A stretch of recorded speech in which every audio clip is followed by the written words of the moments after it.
Okay. Oh, my goodness.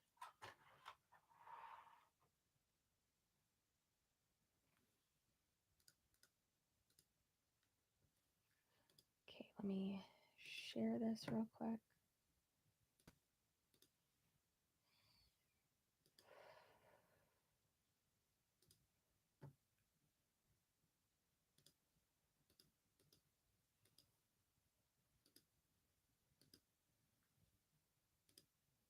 Hello. Ready to get spooked? Spooky? Time to get spooky. Last year, when, listen, y'all have told me to get into ASMR, ASMR, for literal years now, and I kept saying, I hate it. Don't tell me what to do. But if this is ASMR, sign me up. Oh my god, Chelsea, you're such an alcoholic. You're drinking on camera. You sound boring. Fuck off. Okay. Thank you. You love the lipstick. It is in the shade Voyager. It is the Maybelline Superstay matte ink. I will have it linked in my description box once this ends.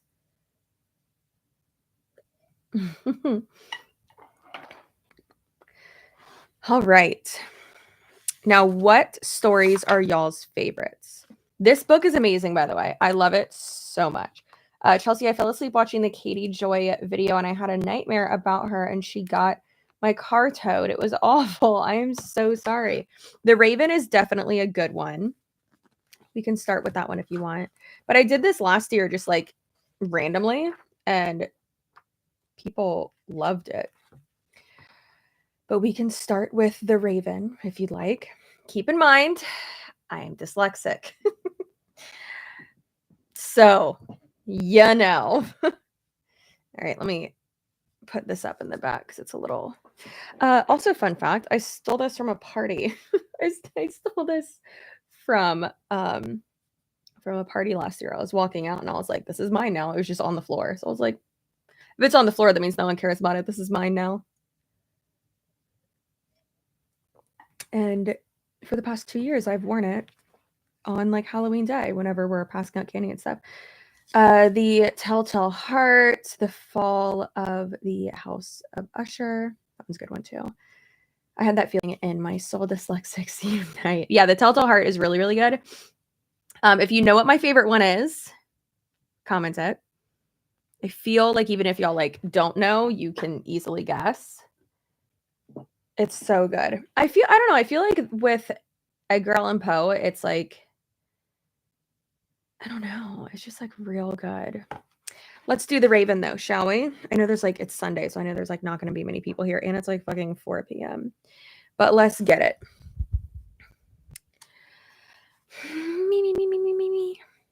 Once upon a midnight dreary, while I pondered, weak and weary, over many a quaint and curious volume of forgotten lore, while I nodded, nearly napping, suddenly there came a tapping. As someone gently rapping at my chamber door. "'Tis some visitor," I muttered, tapping at my chamber door. Only this, and nothing more. Ah, distinctly I remember it was in the bleak December, and each separate dying ember wrought its ghost upon the floor. Eagerly I wished the morrow, vainly I had sought to borrow from my books surceased of sorrow, sorrow for the lost Lenore, for the rare and radiant maiden whom the angels named Lenore, nameless here forevermore. And the silken, sad, uncertain rustling of each purple curtain thrilled me, filled me with fantastic terrors never felt before. So that now, to still the beating of my heart, I stood repeating, "'Tis some visitor, entreating entrance to my chamber door. Some late visitor entreating entrance to my chamber door. It is this and nothing more." Presently my soul grew stronger, hesitating then no longer, Sir, said I, or madam, truly your forgiveness I implore. But the fact is I was napping, and so gently you came rapping. And so faintly you came tapping, tapping at my chamber door, that I scarce was sure I heard you. Here I opened wide the door. Darkness there and nothing more.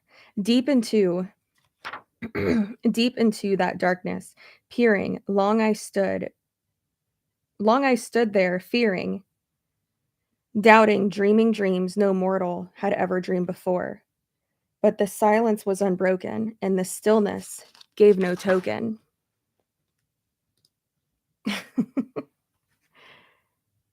And the only word there spoken was the whispered word, Lenore.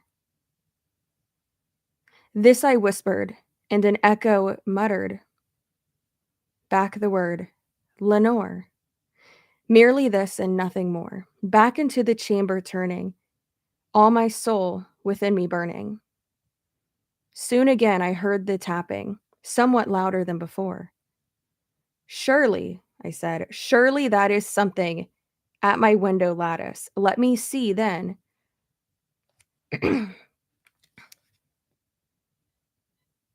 Tharit? What word is that? There's so many words in here that I'm like, bitch, what the fuck does that mean? What Tharit is? In this mystery explore. Let my heart be still a moment and this mystery explore. 'Tis the wind and nothing more. Open here I flung the shutter, when with many a flirt and flutter, in there stepped a stately raven of the saintly days of yore. Not the least obedient made he, not a minute stopped or stayed he, but with mien of lord or lady perched above my chamber door, perched upon a bust of Paius just above my chamber door, perched and sat and nothing more.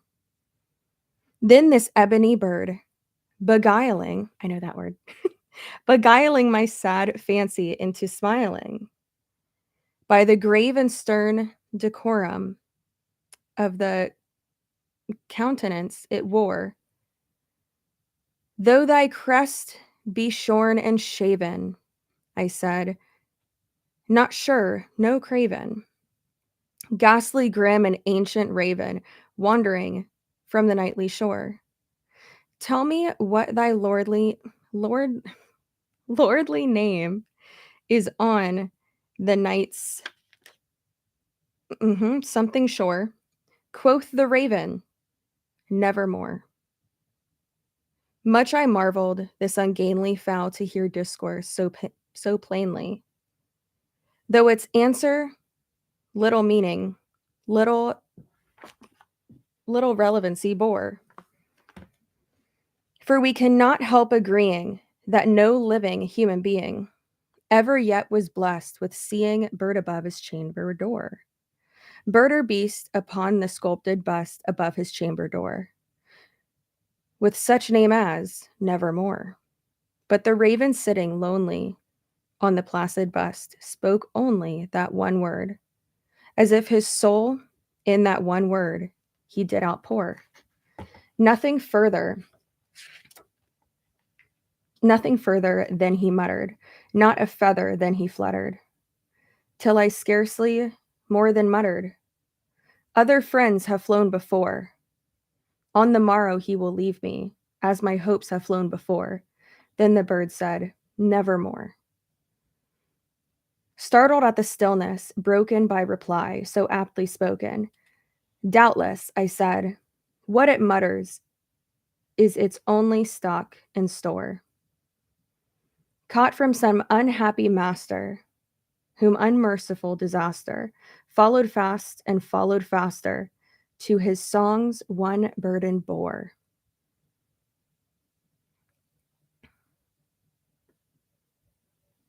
To the duress of his hope, that melancholy burden bore, of the nevermore. But the raven still beguiling, all my sad soul into smiling. Straight I wheeled my cushioned seat in front of the door and the bust. Then upon the velvet sinking, I betook myself to linking, fancy unto fancy, thinking what this ominous bird of yore, what this grim, ungainly, ghastly, gaunt, and ominous bird of yore meant in croaking, nevermore. This I sat engaged in guessing, but no syllable expressing, to the fowl whose fiery eyes now burned into my bosom's core. This and more I sat divining, with my head at ease reclining on the cushion's velvet lining, that the lamp lighting gloated o'er. O apostrophe ER? Is that how it works? How do words work? But whose velvet violet lining with the lamp lighting gloating, and then just the same shit again. She shall press, nevermore. Then methought, he just turns into a pirate. Then methought, the air grew denser, perfumed from an unseen censer, swung the angels whose faint footfalls tinkled on the tuft floor. Wrench, I cried, thy God hath lent thee, by these angels he hath sent thee, respite, and nepenthe from thy memories of Lenore. Quaff, oh quaff, this kind nepenthe and forgot his lost Lenore. Quoth the raven, nevermore. Prophet, I said, thing of evil, prophet still if bird or devil, whether tempter sent or whether tempest tossed thee here ashore, desolate yet undaunted, on this desert land enchanted, on this home by horror haunted, tell me truly, I implore, is there balm in Gilead? Tell me, I implore. Quoth the raven, nevermore. Prophet, said I, thing of evil, prophet still, if bird or devil, by that heaven that bends above us, by that God we both adore. Tell this soul, with sorrow laden if within the distant Aden, it shall clasp a saint maiden, whose the angels name Lenore. Clasp a rare and radiant maiden, whose the angels named Lenore. Quoth the waven? What? Quoth the raven, nevermore. Be that word our sign of parting, bird or fiend, I shrieked, upstarting. Get thee back into the tempest and the nights ashore. Spoke no black plum as a token of that lie thy shell hath spoken. Leave my loneliness unbroken. Ooh, that's sad.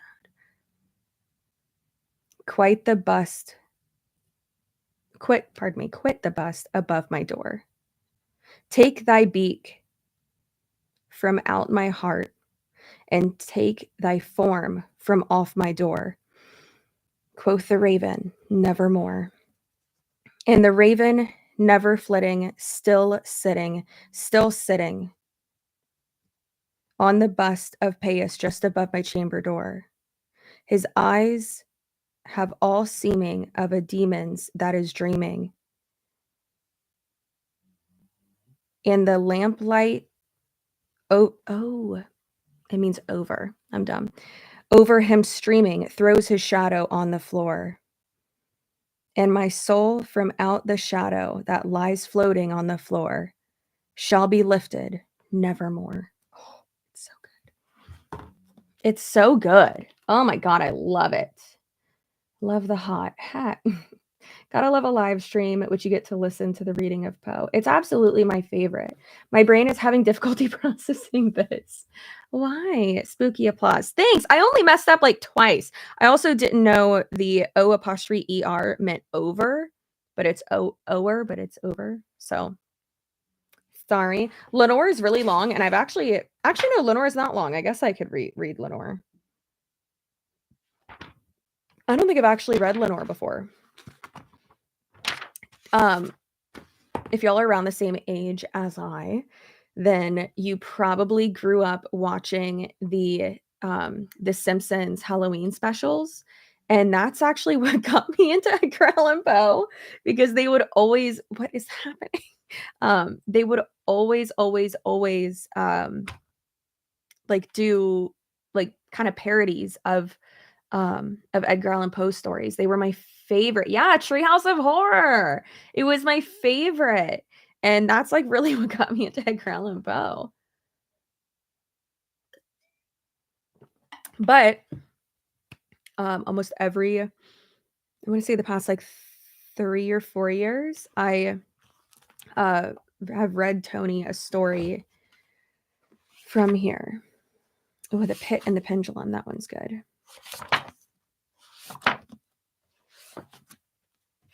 But I think we all know what my 2 favorites are. I love The Raven, but then I also love the Cask of the Amontillado. But then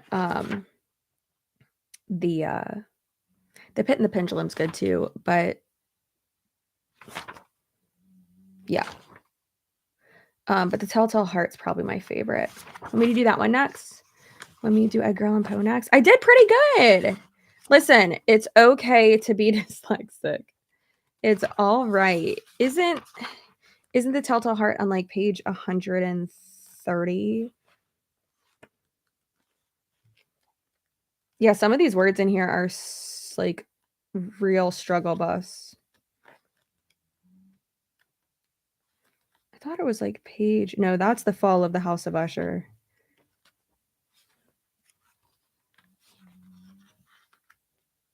That's weird. I could have sworn it was like page 30 something. Guess it's not. I guess I should just look. Cask of the Amontillado. Yeah, that one's like one of my favorites. I'm going to join you with a vino. Yay! I love that. Join me, girl. Join me. Where is it?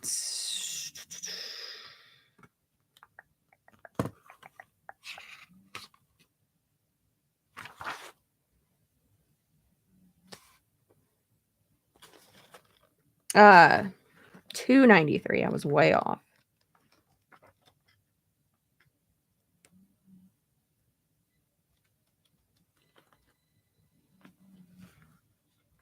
Okay.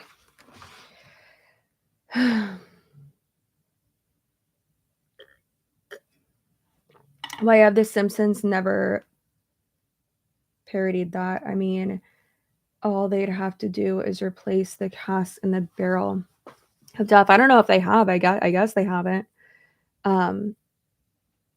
Yeah, the Cask of the Amontillado is really good. I guess I can do that one next. Does Wiggum have a costume? No, Wiggum doesn't. Wiggum's named after The Simpsons, but he doesn't. I'm not like obsessed with The Simpsons, but I used to watch that growing up, like every night before dinner almost. But Wiggum doesn't like to like have anything on him really, so yeah. Oh my gosh. Also, guess who got a cozy blanket? It's hot as shit in here right now because of this light, but because I have my door closed. Okay. All right, Telltale Heart. Are you ready? Are you ready? I remember you reading Poe to us last year. Yeah. Oh, I love that. That makes me so happy. And I did good. I did real good. I'm real proud of myself. I was reading like filming a video doing kind of like reading off of a Reddit page that I found really funny. But then I was like in the middle of it and I was like, this sucks. I was like, I don't want to do this anymore. So I just stopped it. But this lipstick is really good. It's supposed to be a little bit darker, but I have it over a nude. Anyways, True, nervous, very, very dreadful, nervous I had been and am. But why will you say that I am mad? The disease had sharpened my senses, not destroyed, not dulled them. Above all, there was a sense of acute hearing. I heard all things in the heaven and in the earth. I heard many things in hell. How then am I mad? Hearken and observe how healthily, how calm I can tell you the whole story. It is impossible to say how first the idea entered my brain, but once conceived, it haunted me day and night. Object there was none. Passion there was none. I loved the old man. He had never wronged me. He had never given me insult. For his gold I had no desire. I think it was his eye. Yes, it was this. He had the eye of a vulture, a pale blue eye with a film over it. Whenever it fell upon me, my blood ran cold. And so by degrees, very gradually, I made up my mind to take the life of the old man and thus rid myself of the eye forever. Now this is the point. You fancy me mad. Madmen know nothing.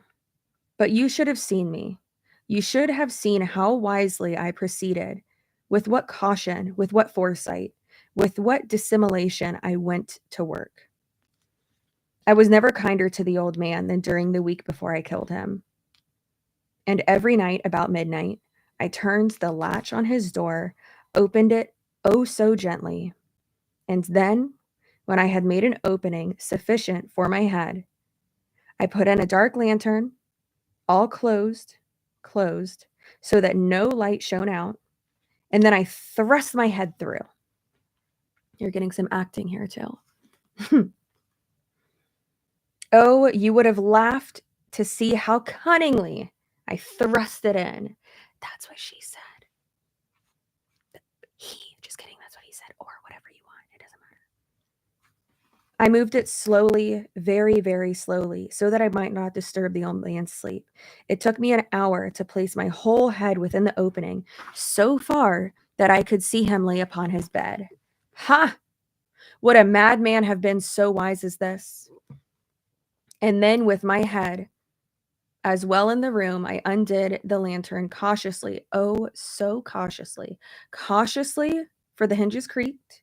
I undid it just so that a single thin ray fell upon the vulture eye. And this I did for 7 long nights, every night just at midnight. But I found the eye always closed, so it was impossible to do the work. For it was not the old man that vexed me, but his evil eye. And every morning, when the day broke, I went boldly into the chamber and spoke courageously to him, calling him by name in a hearty tone and inquiring how he had passed the night. So you see, he would have been a very profound man indeed to suspect that every night, just at 12, I looked in on him while he slept. Upon the 8th night, I was more than usually cautious in the opening of the door. A watch's minute hand moves more quickly than I did. Never before that night had I felt the extent of my own powers.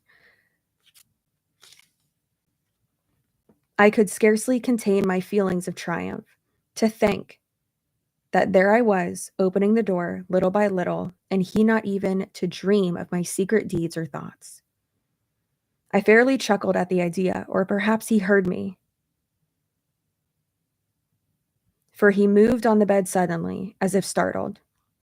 Now you may think I drew back, but no, his room was black as pitch with the thick darkness, for the shutters were closed and fastened through the fear of robbers. So I knew that he could not see me opening the door, and I kept pushing on it steadily. I had my head in and was about to open the lantern when my thumb slipped upon the tin fastening, and the old man sprang up in bed, crying out, "Who's there?" I kept quiet and still, said nothing, For a whole hour, I did not move a muscle, and in the meantime, I did not hear him lie down. He was sitting still up in bed listening, just as I had done night after night, hearkening to the death watches in the wall. Presently, I heard a slight groan, and I knew that it was the groan of mortal terror. It. Hold on. Hey, Wiggum, that's disgusting. Please stop. This is not your time for ASMR, and you're not supposed to lick the thing. So we're just gonna put that right there because that's disgusting. We've talked about that. Sorry about that. Okay. Presently, I heard a slight groan. I knew it was the groan of mortal terror. It was not a groan of pain or of grief. Oh no. It was a low, stifled sound that arises from the bottom of the soul when overcharged with awe. I knew the sound well. Many a night, just at midnight, when all the world slept, it has welled up from my own bosom, deepening with its dreadful echo. The terrors that distracted me. I say I knew it well. I knew what the old man felt, and I pitied him, although I chuckled at heart. I knew that he had been lying awake ever since that first slight noise, when he had turned in bed. His fears had been ever since growing upon him. He had been trying to fancy them causeless, but could not. He had been saying to himself, it was nothing but the wind in the chimney. It is only a mouse crossing the floor, or it is merely a cricket which has made a single chirp. Yes, he had been trying to comfort himself. But he had found it all in vain, because death in the approach. What? Because in vain, because death, in approaching him, had stalked with his shadow before him and enveloped the victim. Enveloped. I fucked up on that word last year too. And it was the mournful influence of the unperceived shadow that caused him to feel, although he never saw nor heard, to feel the presence of my head within the room. When I had waited a long time, very patiently, without hearing him lie down, I resolved to open a very, very little crevice in the lantern. So I opened it. You cannot imagine how stealthily, until at length a single dim ray, like a thread of a spider, shot from the crevice and fell upon the vulture eye. It was open, wide, wide open, and I grew furious as I gazed upon it. I saw it with perfect distinctness, all dull blue. That hideous veil over it chilled the very marrow in my bones.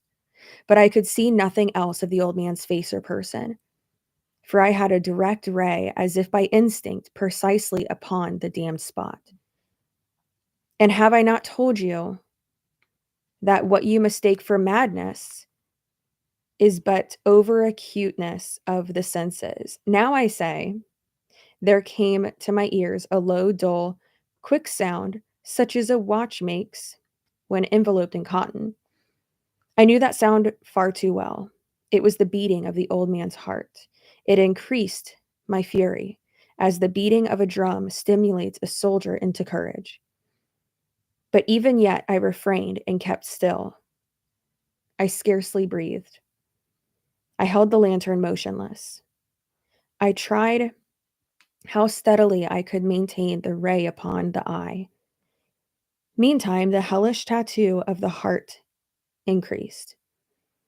It grew quicker and quicker and louder every instant. The old man's terror must have been extreme. It grew louder, I say, louder every moment. Do you mark me well? I have told you that I am nervous. So I am. And now, at the dead hour of the night, amid the dreadful silence of the old house, so strange a noise as this excited me to uncontrollable terror. Yet for some minutes longer I refrained and stood still. But the beating grew louder. I thought the heart must burst, and now a new anxiety seized me. The sound would be heard by a neighbor. The old man's hour had come. With a loud yell, I threw open the lantern and leapt into the room. He shrieked once, only once. In an instant, I dragged him to the floor and pulled the heavy bed over him. I then smiled to find the deed so far done. But for many minutes, the heart beat with a muffled sound. This, however, did not vex me. It would not be heard through the walls. At length, it ceased. The old man was dead. I removed the bed and examined the corpse. Yes, he was stone dead. I placed my hand upon the heart and held it there for many minutes. There was no pulsation. He was stone dead. His eye would trouble me no more. If you still think me mad, you will think so no longer when I describe the wise precaution I took for the concealment of the body. The night waned. I worked hastily, but in silence. First of all, I dismembered the corpse. I cut off the head and arms and legs. Then I took up 3 planks from the flooring of the chamber and deposited all of them.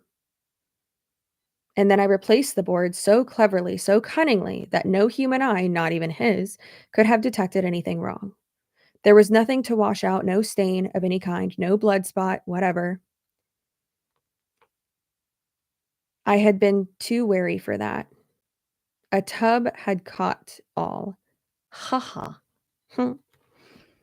When I had made an end of these labors, it was 4 o'clock, still dark as midnight. As the bell sounded on the hour, there came a knocking at the street door. I went down to open it with a light heart, for what had I to fear now? There entered 3 men who introduced themselves with perfect suavity as officers of the police. A shriek had been heard by a neighbor during the night. Suspicion of foul play had been aroused. Information had been logged at the police office, and the officers had been departed to search the premises. I smiled. For what had I to fear? I bade the gentleman welcome.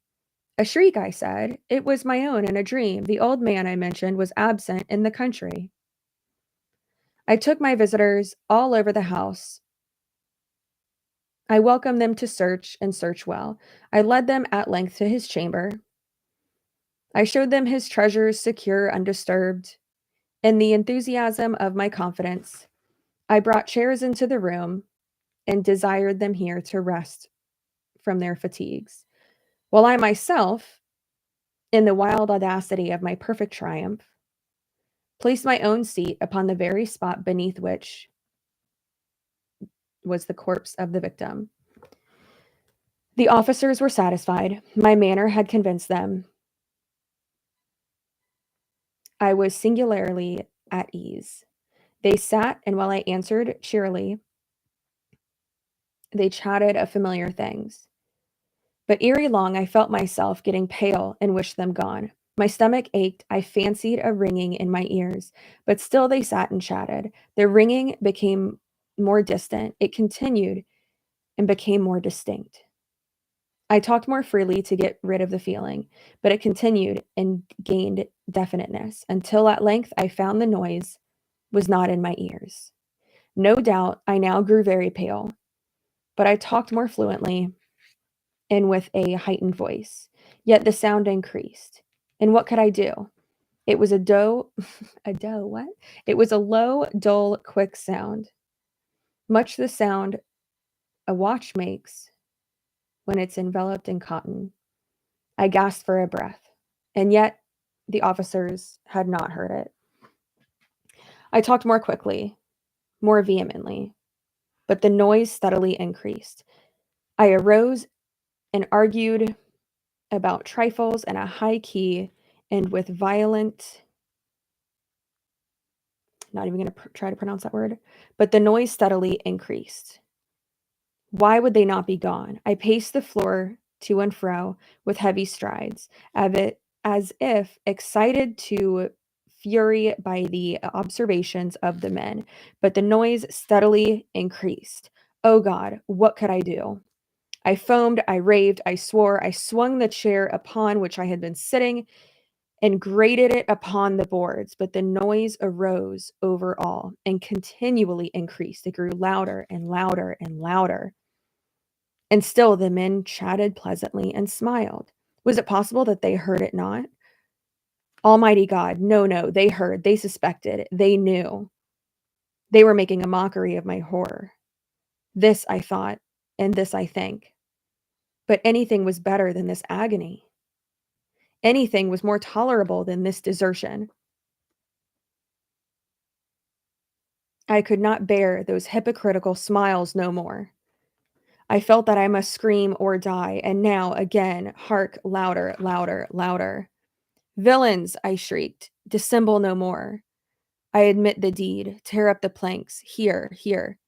It is the beating of his hideous heart. I love it.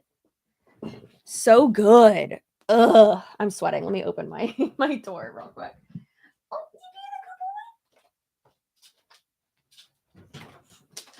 I'm not going anywhere, Wiggle.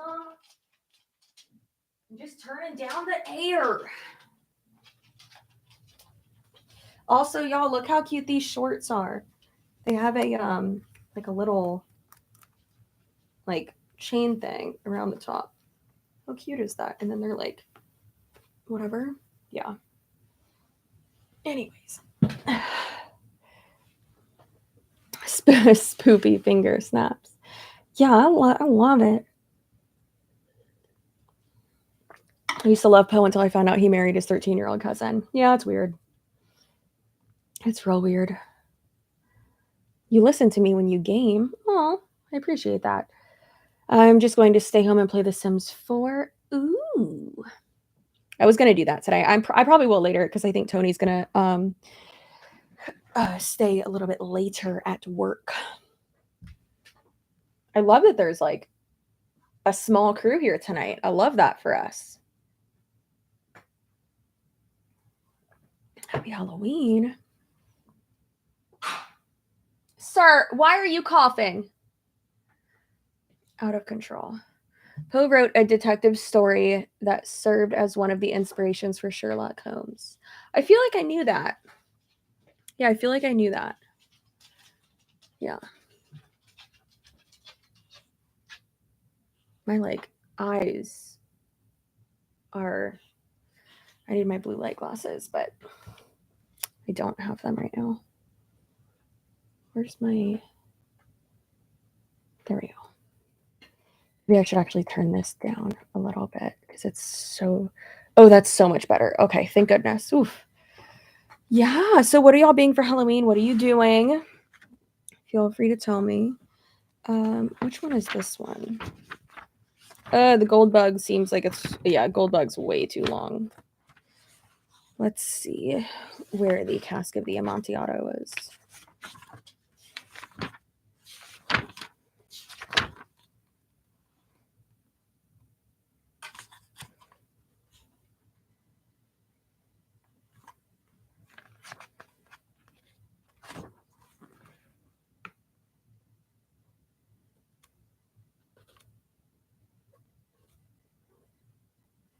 $4.03.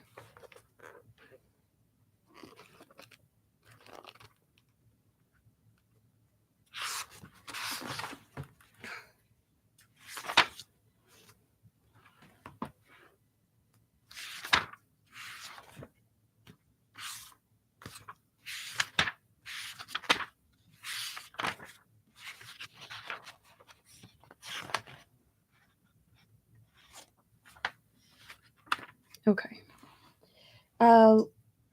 You're gonna be a cactus? That's adorable. I'm sick with COVID. Oh no. I hope you're okay. Love Edgar Allan Poe. What's your favorite story? Mine is Pit and the Pendulum. I'd say Cask of the Amontillado is probably my favorite. And then I really, Raven is one of my favorites as well. And then the Telltale Heart is real good too. Enjoying my leftover alcohol from yesterday's Halloween party. A murder mystery party with spooky theme. I was a witch and the murder victim was a werewolf. It was fun times. That sounds so cool. I love that. I love that so much. I love that.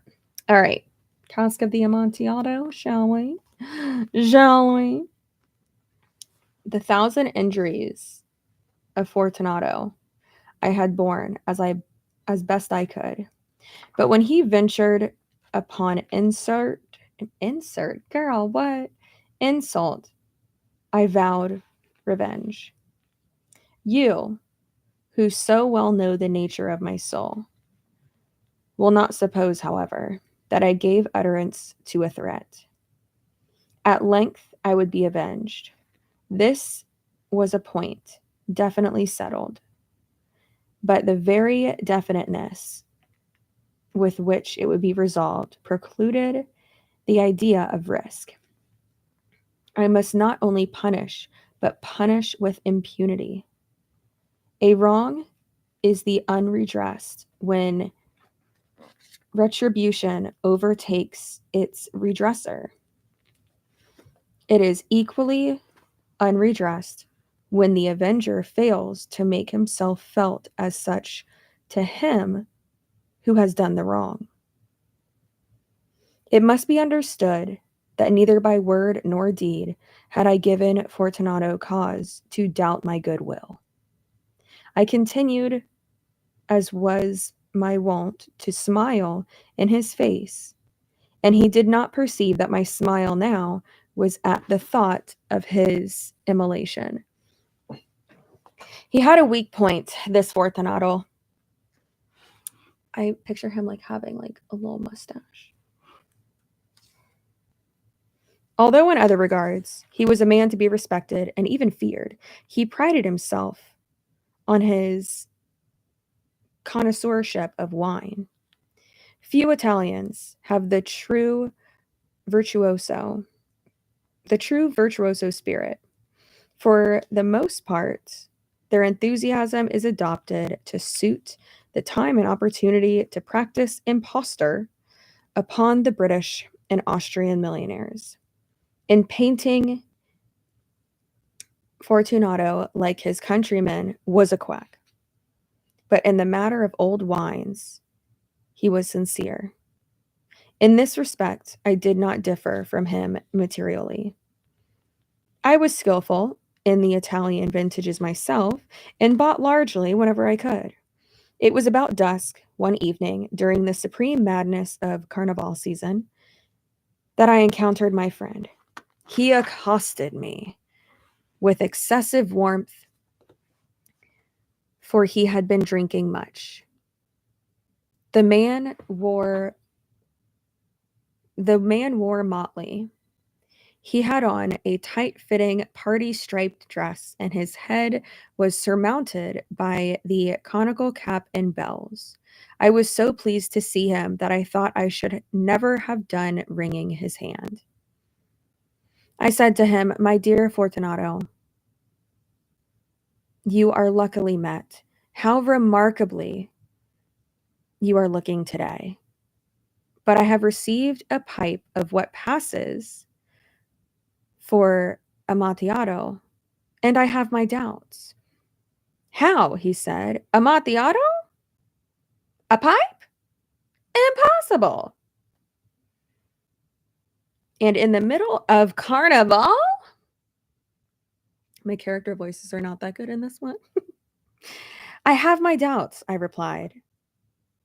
"And I was silly enough to pay full price without consulting you in the matter. You were not found. I was fearful of losing a bargain." "Amontillado? I have my doubts. Amontillado? I must satisfy them."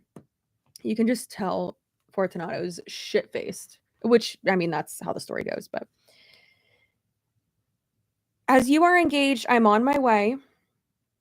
If anyone has any crucial turn, it is he. And he will tell me. He cannot tell you Amontillado from sherry. And yet some fools have it that his taste is a match of your own." So manipulative. "Come, let's go. Whither? To your vaults. Friend, no, I will not impose upon your good nature. I perceive that you have an engagement. I have no engagement. Come. My friend, no, it is not the engagement, but the severe cold with which I perceive you are afflicted. The vaults are insufferably damp. They are encrusted with nither. Ugh. Pretty sure I just pronounced that wrong, but it's fine. Let us go, nevertheless. The cold is merely nothing. Amontillado, you have been imposed upon. They cannot distinguish sherry from Amontillado. Thus speaking, Fortunato imposed himself, bitch, that says possessed, possessed himself of my arm, and putting on a mask of black silk and drawing a something closely about my person, I suffered him to hurry me to my palazzo. Listen, words are hard, okay? Okay. Even if I wasn't dyslexic, I would mess up these words. There are no attendants at home. They had absconded to, yep, that's a word, to make merry in honor of the time. I had told them that I should not return until the morning, and had given them explicit orders to not stir from the house. These orders were sufficient, I knew well, to ensure their immediate disappearance, one and all, as soon as my back was turned. I took from their sconces 2 flambeaux,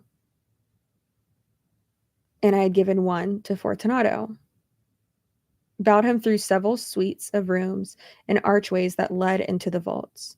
I passed down a long winding staircase, requesting him to be cautious as he followed. We came at length to the foot of the descent, and stood there upon the damp ground of the catacombs. The gait of my friend was unsteady. Next time I'm drunk, I'm just going to be like, my gait is unsteady.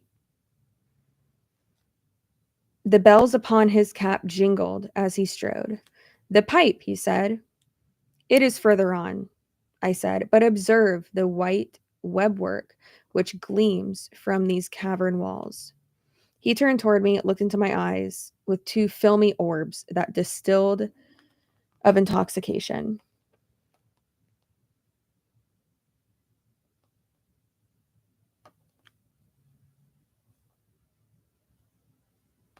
Is this a niter?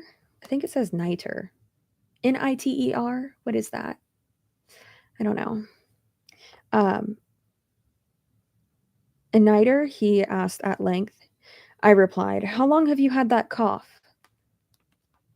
My poor friend... My mom's supposed to be on a plane. Why is she texting me? My poor friend found it impossible to reply for many minutes. It is nothing, he said at last. Come, I said with decision. We will go back. Your health is precious. You are rich, respectable, admired, beloved. You are happy as I once was. You are a man to be missed. For me, it is no matter. We will go back. You will be ill. I cannot be responsible. Besides, there is enough, he said. The cough is merely nothing. It will not kill me. I shall not die of a cough.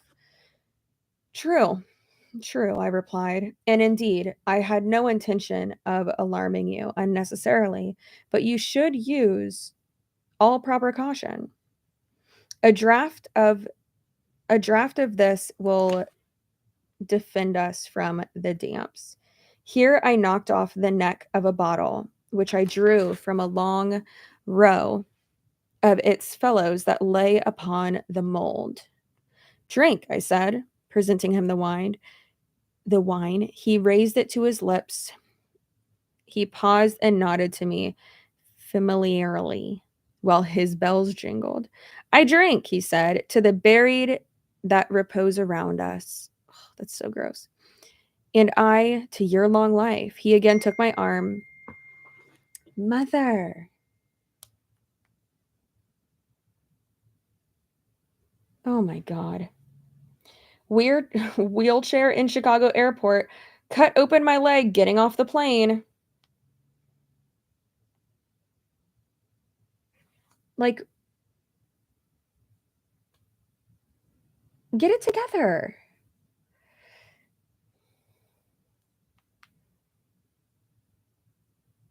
Get it together.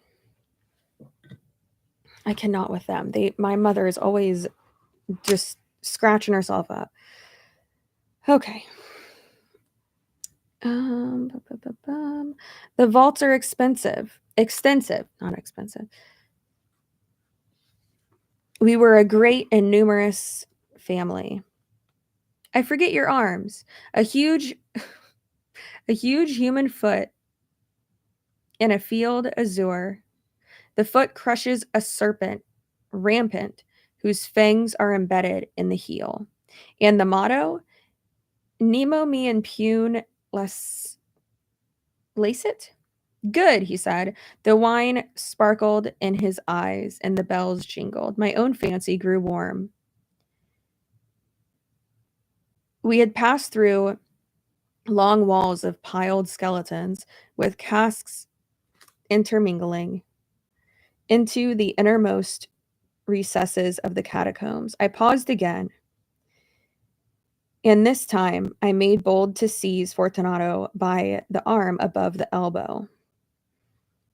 See, it increases, it hangs like moss upon the vaults. We are below the river's bed. The drops of moisture trickle among these bones. Come, we will go back. It is not too late. Your cough. It is nothing. Let us go on. But first, another draft.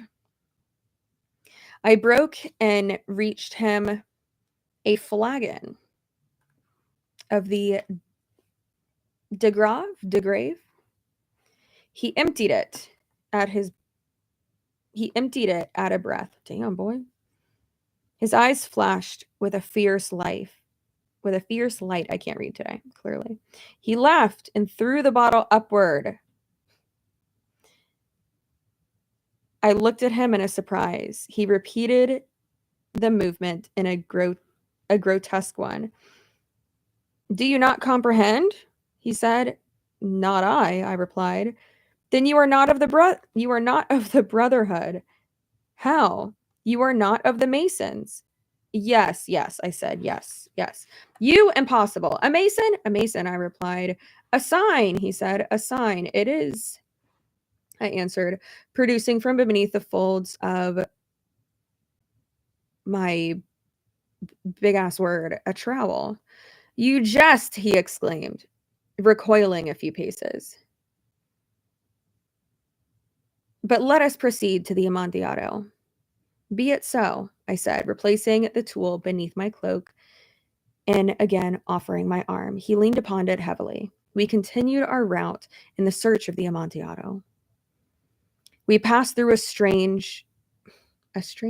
we passed through a range of low arches, descended, passed on, and descending again, arrived at a deep crypt in which the foulness of the air caused our flambeau rather to glow than flame. At the most remote end of the crypt, there appeared another less spacious. That doesn't sound like a full sentence. Its walls had been lined with human remains piled to the vault overhead, in the fashion of the great catacombs of Paris. 3 sides of the interior crypt were still ornamented in this manner. From the 4th side, the bones had been thrown down and lay promiscuously upon the earth, like in a slutty way, forming at one point a mound of some size. Within the walls, thus exposed by the displacement of the bones, we perceived a still interior crypt or recess. In depth, about 4 feet, in width, 3, in height, 6 or 7. It seemed to have been constructed for no especial use within itself, but formed merely an interval between two of the colossal supports of the roof of the catacombs and was backed by one of their circumscribing walls of solid granite. It was in vain that Fortunato uplifted his dull torch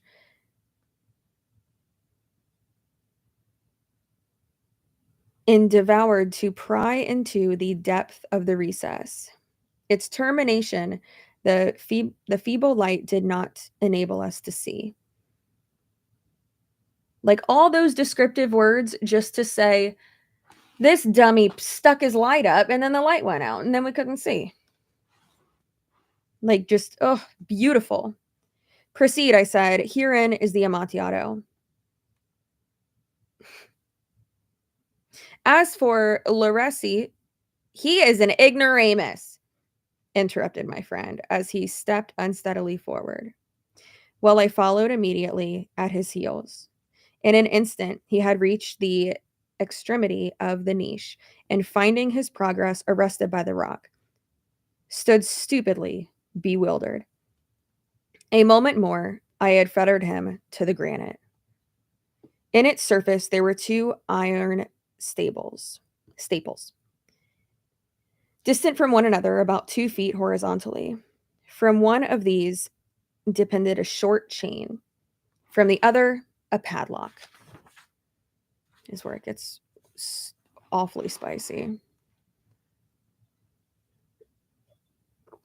Throwing the links around his waist, it was but the work of a few seconds to secure it. He was much too astounded to resist. Withdrawing the key, I stepped back from the recess. Pass your hand, I said. Over the wall, you cannot help feeling the niter. I need to Google that because I don't know what that means. Maybe like moss? Mold? I think it means mold. Indeed, it is very damp. Once more, let me implore you to return. No. Then I must positively leave you. But I must first render you all the little attentions in my power.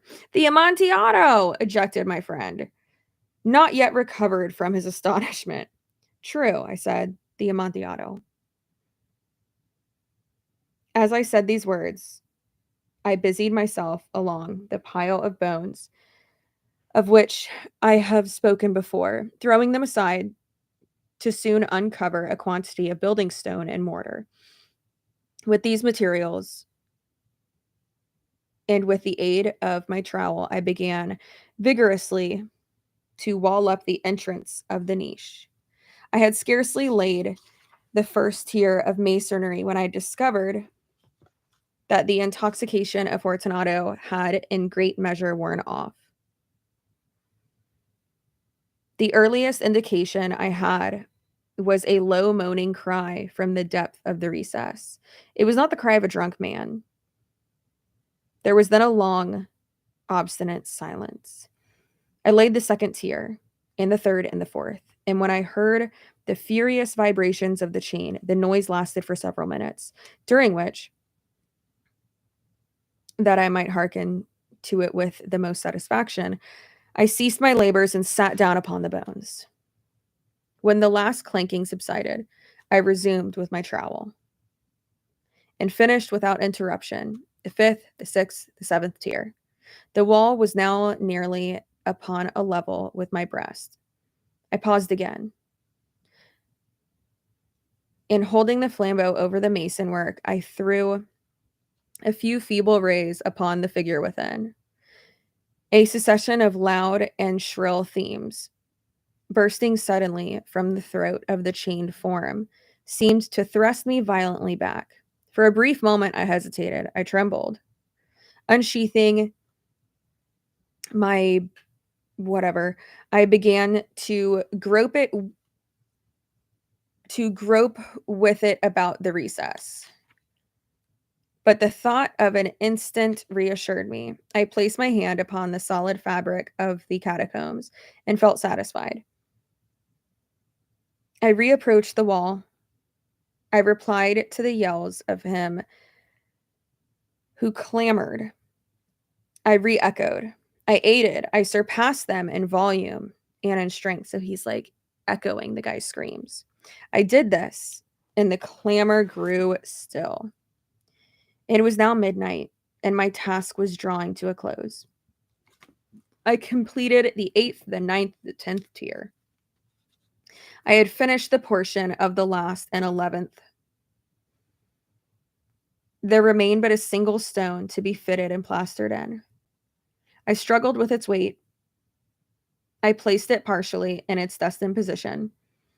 But now there came from out of the niche a low laugh that erected the hairs upon my head. It was succeeded by a sad voice, which I had difficulty recognizing as that of the noble Fortunato. The voice said, "Ha ha, he, a very good joke indeed, an excellent jest. We shall have many rich laugh about this at the palazzo. Over our wine." "The Amontillado," I said. "Ha ha ha, yes, the Amontillado. But is it not getting late? Will not they be waiting for us? The Lady Fortunato and the rest? Let us be gone." "Yes," I said, "let us be gone." "For the love of God," I said, "yes, for the love of God."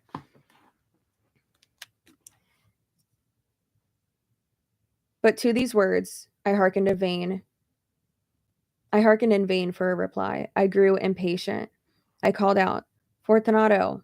No answer. I called again, "Fortunato." Still no answer. I thrust a torch through the remaining aperture and let it fall within. There came forth, in return, only a jingling of the bells, and my heart grew sick. It was the dampness of the catacombs that had made it so. I hastened to make the end of my labor. I forced the last stone into position and plastered it up.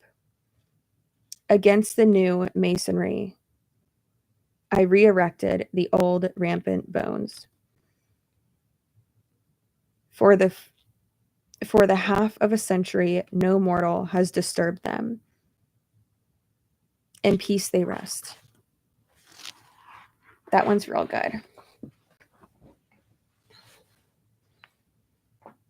Yeah, that one was real good. God, this freaking light is like really messing with my eyes right now.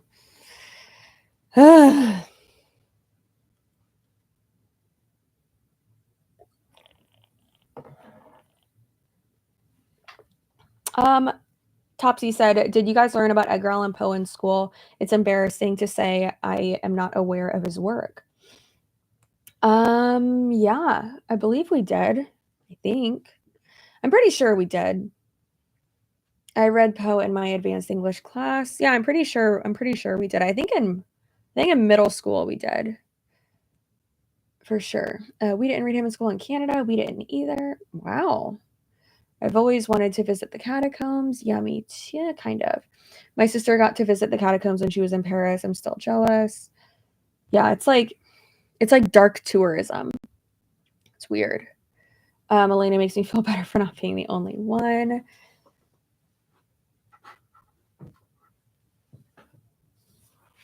That's one of the only Poe stories I read in school. Yeah, I love it. I got I think I got this.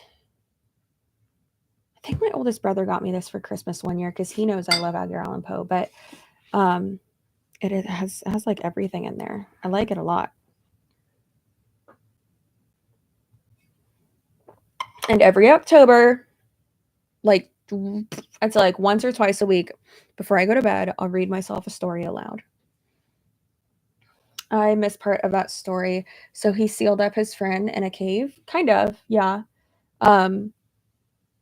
He was friends with someone who was like kind of like pompous and annoying and who insulted him or like disrespected him a good bit. And yeah, he tricked him and coerced him to go down into his like family vaults and like his catacombs basically, and sealed him up in there and like chained him to the wall. Super creepy, I know. Ooh. Unmuted you after husband got off the phone. Dark tourism thing. I found my people in here. Yeah. Oof. Okay. I know it's on theme, but this thing has to come off.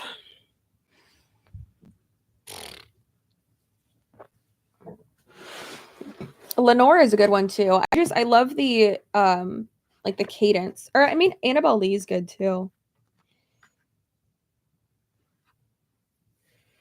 It was many and many a year ago in a kingdom by the sea that a maiden there lived, whom you may know by the name of Annabelle Lee. And this maiden, she lived with no other thought than to love and be loved by me. Sounds like Stockholm Syndrome, Edgar. Good job. I was a child, and she a child, in this kingdom by the sea, but we loved with love that was more than love, I and my Annabelle Lee, with a love that the winged seraphs of heaven coveted her and me. And this was the reason that long ago in this kingdom by the sea, a wind blew out of a cloud, chilling my beautiful Annabelle Lee, so that her high-born kinsman came and bore her away from me.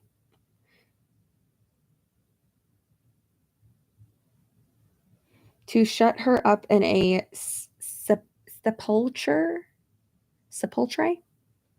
in this kingdom by the sea. The angels, not half so happy in heaven, went envying her and me. Yes, that was the reason, as all men know, in this kingdom by the sea, that the wind came out of the cloud in the night, chilling and killing my Annabelle Lee. But our love, it was stronger by far than the love of those who were older than we, of many far and wiser than we, and neither the angels in heaven above nor the demons down under the sea can ever dissever my soul from the soul of the beautiful Annabelle Lee.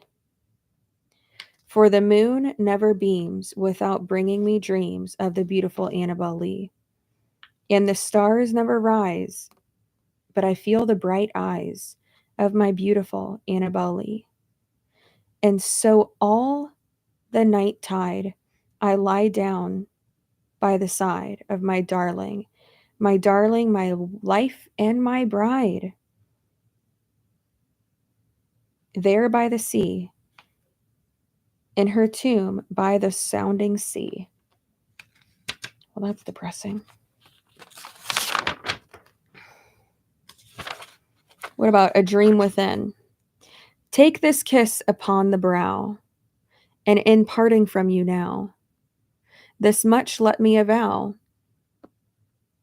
You are not wrong who deem that my days have been a dream. Yet if hope has flown away, in a night or in a day, in a vision or in none, is it therefore the less gone? All that we see or seem is but a dream within a dream. I stand amid the roar of a surf-tormented shore. All I hold within my hand, grains of the golden sand. How few, yet how they creep through my fingers to the deep. While I weep, oh God, I cannot grasp them with a tighter clasp. Oh God, I cannot save one of the pitiless wave. Is all that we see or seem but a dream within a dream? Ooh, that shit slaps. Damn. Oh, that is so good. That was real good. We didn't read Poet in school. Poet, girl. I got like astigmatism tonight. In Sweden, but as a goth kid, I knew about him. Get it, girl.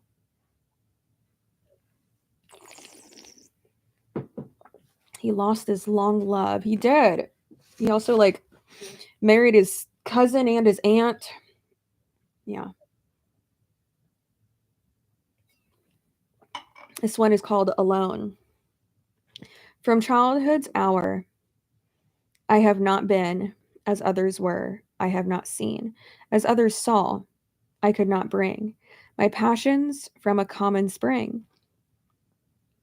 From the same source I have not taken. My sorrow I could not awaken. My heart to joy at the same tone. At all I loved alone. Then in my childhood, in the dawn of the most stormy life, was drawn from every depth of good and ill, the mystery which binds me still. From the torrent or the fountain, from the red cliff or the mountain, from the sun that round me rolled in its autumn tint of gold, from the lightning in the sky as it passed me flying by, from the thunder and the storm, in the cloud that took form, when the rest of heaven was blue, of a Damon in my view. Who is Damon?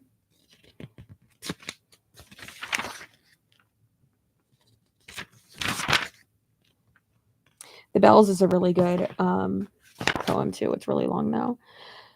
El Dorado. Don't mind if I do.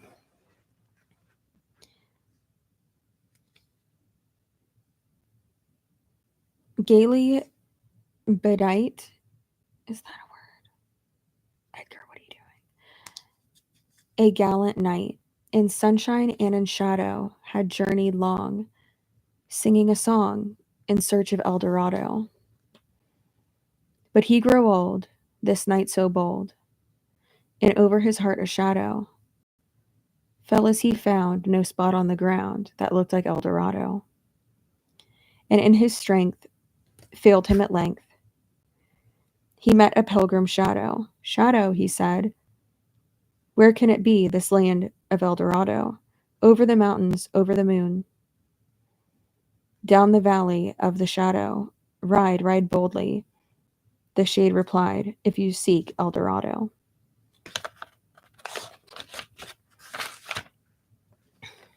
Just so good. Vampire Diaries. Ugh. Ugh. As much as I cried the last episode of Vampire Diaries, that show sucks. That show really sucks. Hear the sledges with the bells, silver bells. What a world of merriment their melody foretells. How they tinkle, tinkle, tinkle in the icy air of night, while the stars that oversprinkle all the heavens seem to twinkle with a crystalline delight, keeping time, time, time in a sort of runic rhyme.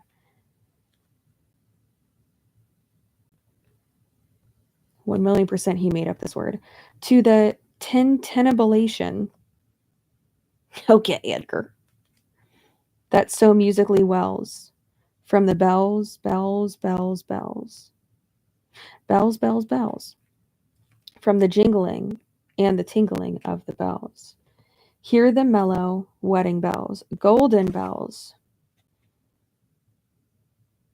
What a world of happiness their harmony foretells. Through the balmy air of night, how they ring out their delight from the molten golden notes. And all in time, what a liquid ditty floats. To the turtle dove that listens while she gloats on the moon. My cadence was off there. Sorry. Oh, From out the sounding cells. What a gush of euphony.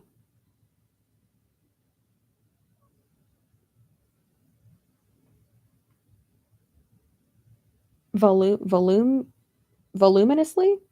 Got it. Wells. How it swells, how it dwells on the future, how it tells of the rapture that impels to the swinging and the ringing of the bells, bells, bells, of the bells, bells, bells, to the rhyming and the chiming of the bells. God, how many bells can this guy write about? The hell? I just rhymed. What the hell? My membership is on hold. I need to check that out. Oh no! Oh no! Broken is the golden bowl. The spirit flown forever. Let the bell toll. A saintly soul floats on the Stygian River. And Guy DeVere, Edgar, what are you doing? How many giant words are in this? Yeah, not doing that one. Okay. Well, one thing that I did want to show y'all. Someone sent this to me. It was really funny. I thought it was hilarious. My oldest brother liked that I said to in our family group text that I said, get it together. And then he said, and then he sent this meme that says, "'Tis but a scratch." It's a knight with his arm cut off. Oh, mom, starting off her Paris trip perfectly. Okay, let me see if I still have it. Someone screenshotted it and sent it to me. Okay, so this was posted by that EPH lady, you know, the super unhinged one that's really strange. And keep in mind, I posted that Boss Lee one. I did not make it about her appearance. I chose a picture that she looks really good in. Like, I like that outfit. I have those pants. I like that outfit. I think she looks fucking awesome. Look how hot Jessie Lee Ward looks. She looks great. It shows a really good picture. And I said, cringe, internet, girl boss. Not included, financial freedom, time freedom, ability to think for yourself. You could have put any other girl boss there. Also, Jessie Lee Ward made one about herself. It was mostly like about her looks though, which was kind of weird. So then, this unhinged girl put a picture of, first of all, she edited it horribly and used a screenshot from an Instagram story of when I got my lips dissolved. And I was showing y'all so I could show you, like, look how, like, swollen it is. It's really bad. That picture. I was so swollen because I had just gotten my lips dissolved. I'm very open about that, right? And it's like, that's annoying that you use that, but it's fine. And it says, anti-MLM mean bitch. Included Amazon mic. First of all, you can get this on Amazon. I got all of my stuff from Sweetwater, which is a very reputable company. But this is the Shure SM7B. I have the same audio setup as Joe Rogan. Like, anyways, cool dig though. Horrible hair dye. I mean, I have roots right now, but hi, my hair grows. That's what happens. Lawsuits, never been sued, so wrong there. Granny arms. I don't know what that means. Maybe like bat wing arms is what she means, but cool. Lip injections. How are you going to say lip injections when the picture you used is from when I got it removed? Sad fishing. I don't sad fish. Boring content. I don't have boring content. And then spray tan. Tricks on you. I don't get a spray tan. I do self-tanning mousse myself. So again, you're all wrong. Hair bleach. Get it together. I would call it a color. I mean, not bleach. Technically, yes, it would be bleach because, or like with it mixed in because that's what lifts your color. But how is that an insult? I'm blonde. Like, what do you expect? And then it says makeup palette not included. First of all, makeup is one word. But like, how funny is that? That it's like I make one about Jessie Lee Ward, which wasn't even about her. Just she's one of the most recognizable ones, arguably. Has nothing to do with her as a person or her physical appearance. And the only shit this person can say is about my physical appearance, which it's like, okay, girl. Isn't that hilarious? Yeah. Anyways, I meant toward her, not you. Okay. What unhinged one are we talking about? There are so many of them. EPH lifestyle or whatever, however you say that. Oh my God. Look at this little boy. Isn't he just the most perfect? The most perfect. Yeah, so I found that interesting. Oh my God. My friend Christine just took my phone during lunch the other day and took 1, 2, 3, 4, 5, 12 pictures of her boobs.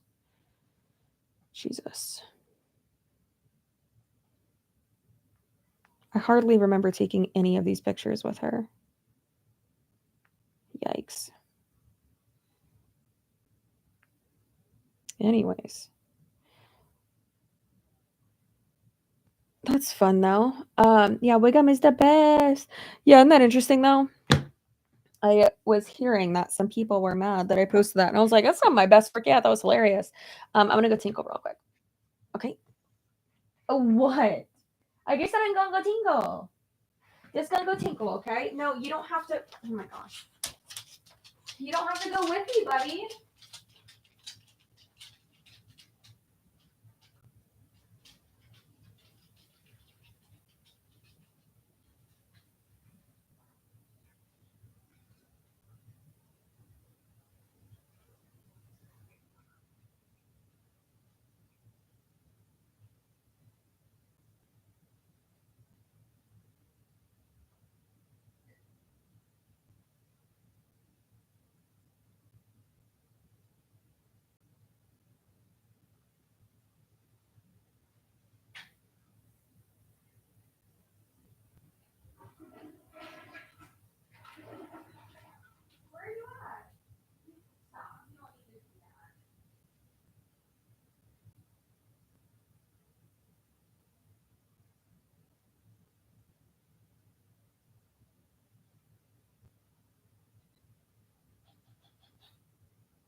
I took off my shorts. Just wearing my spandex shorts now. It got too hot. Ugh. Also had to stir my chili because I'm making chili. And tell Wiggum that he doesn't have to worry about the like cooler thing that's on the counter in the living room. God forbid anything's on the counter. My little sister would take my phone and take 80 pictures of herself. Yeah. The clicks of his paws. Yeah, his little tip tappies. I'm so glad I'm not the only one whose dog bites themselves to go on every trip to the bathroom. Oh, always. I got a bit of the tism, but sometimes I'm pretty slow on the quibs. No, you're good, girl. Same. I feel you, boo. Hey, I took a break from keeping up with MLM channels, so I am back. So glad to see you're at almost 100K. Thanks. Keep in mind, I'm not an MLM channel. We do anti-scam commentary over here, and y'all, I finished my Brittany Dawn deep dive. Oh my God. That's the longest script I've ever had. Absolutely the longest script I've ever had in my life. There was a lot to cover, and I'm so excited to just be able, and I sent everything you can imagine to be included in that. I sent everything over to Ethan, and so this is the first deep dive I'm not editing myself, and I'm nervous a little bit, but I know he's gonna do very good. I've seen the deep dives that he's done on his channel. I could not be more excited about a deep dive. I know, me too. There have been so many people on the what are you doing, boy? Hey. Oh, I see you. I see you. There have been so many people on the Brittany Dawn Snark Reddit channel or Reddit page who for like months now I've been like, I think Chelsea's working on it. She mentioned she's working on one. Oh my God, I can't wait for it. And I'm like, shit, yeah, I need to do it. So I also like, I know personally that that's one of the biggest things. When's it coming out? Next Friday. It has to be done by next Friday. It actually has to be done by Wednesday so that I can film the ad for it and send it over to Babbel to approve. And then once they approve it, I will upload it like right away. So either Thursday or Friday, most likely Friday. But yeah, it's frustrating because I'm like, because I want to say in like May, I did that video about Michelle Phan, and it was just like a quick one that I threw out where I just like went over a few things and like over her Instagram stories and stuff and, talked about all that. And then it was like a super, super quick video that I just put together. And then I did a few other videos like here and there. And then in July, I did that big one about, oh, I did the spot. Wow. I did that big one about Dre McCray. And that was a wonderful, really, really, really good video. And then the one about All In with Ari. And before that, obviously, the one about Katie Joy. So I've had like a good, like steady like push every month of new subscribers because I've been doing realistically like 2 deep dives on different influencers a month. But this month and really last month I didn't. And so I've really seen that in my views and in my, gained subscribers for the month. And so I'm just like, fudge, like I was getting frustrated with myself because I was like, what am I doing? Like, I know it's my fault. Like, I know what I need to do. Like, I absolutely know what I need to do. So what am I doing? Like, it's like when you get annoyed with yourself because you're like, bitch, you know exactly what you need to do. So you can't complain about the thing that's not going perfectly because you know what you need to do to make it happen. Like, stop complaining. It's fine. So yeah, so I had talked to one of my friends and I had told her I was like pushing her to do something, and I had kind of said as well, like to her, I was like, yeah, I know that I need to do this too. And she was like, then fucking do it. And when she hugged me goodbye, she's like, all right, go home, do it, finish it. She's like, get it done by, Friday night, and then film it on Saturday and send everything over to him on Saturday. And I was like, okay, I will. So I don't know. It feels good to push myself. Not even pushing myself. Feels good to do my job. Using religion seems just as a shield for her to avoid responsibility. So Nell, is that how you pronounce your name? Nell? What is like, oh, I know why I couldn't see the chat. Shit was minimized. I actually say that in my script. I say it twice, I believe. I'm pretty sure I say it twice. The title of it is going to be The Many Grifts of Brittany Dawn.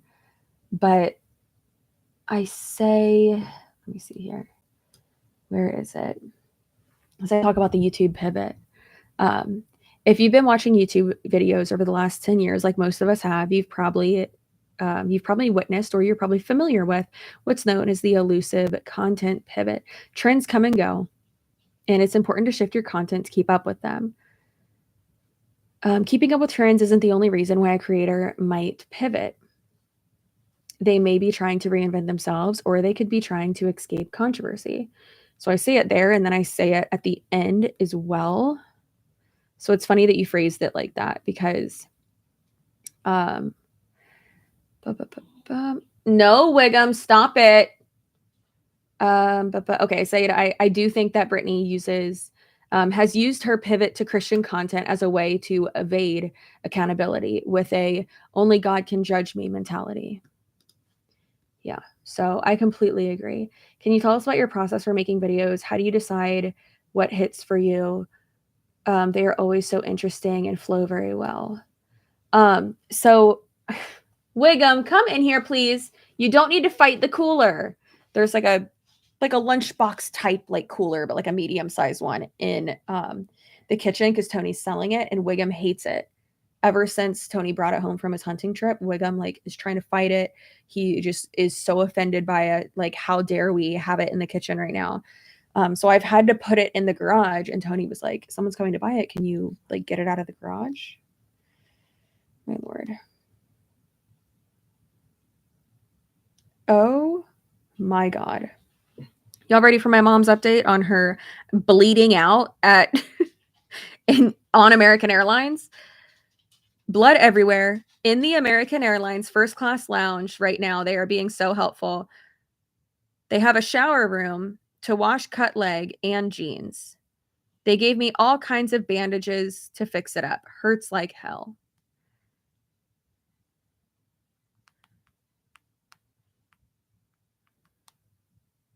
Like, it's so crazy, because like she even mentioned it the other day. She's like, with how many visions and like things I see that are happening to people around me and like my kids, you would think I wouldn't. She's like, you'd think I wouldn't run into so many door frames. Oh, she did it in my house one day. She ran into, like, she went around the corner too fast and hit my door frame. And then she came back in my room to sit back in this, and we were just like hanging out. And then she tripped over like the little like lip, like the little like ledge in between like my office and like inside the door frame, like in between like my office and like the hallway, like where that flooring meets. She tripped over that and almost put her head through the wall. And I just looked at her and I was like, holy shit, this is where I get it from. She's insane. I cannot deal with her. My God. Are you talking about her animals at all, or sticking to her grifts? I am talking about her animals as well. Did I X out of that, or do I still have it up? So just to give you a quick idea, I really go over actually a good place, a good visualization for me would be to go into the to be edited folder in the drive that me and Ethan share. Cause he emailed me back after I told him I put it all in there, and he was like, oh my God, thank you. He's like, that is amazing. And I was like, I know, right? I did good. Because I have everything separated, everything in there, like perfect. So inside the to be edited folder, there is there's Top Fails 88, but then there's the Brittany Dawn folder, and there's a folder for, I have like my script, my, there's like a few like screenshots and stuff, and then the audio, my video footage, and then there's different folders of like clips that I would want him to use for like me doing like a voiceover or like B-roll or whatever, for different topics, like when I'm talking about certain things. So there's animal cruelty, like background on her, Christian cringe, fitness/scam, intro clips, like for like before I start talking. James, which is like the homeless GoFundMe scam thing, modesty/purity, police brutality, PPP loans, pregnancy loss/fostering, and I give a trigger warning before that. So, and I will have all of it, the timestamps done, so y'all will be able to skip through if you need to. But I give a specific trigger warning before talking about miscarriages, and then the she lives freed bullshit. It's insane. I have a friend who is very intuitive and in tune and whatnot, and she is also very physically clumsy. Yeah, it's weird. My sister said, you guys can't go anywhere. Also, how do you even cut your leg open getting off of the plane? My mom said, guys, we've been dealing with this shit for so long. My mom said, getting out of seat, I hit leg on bottom of seat, saw and felt the blood before I got off the plane. My sister said, I repeat, how does one hit the bottom? How many mimosas were involved?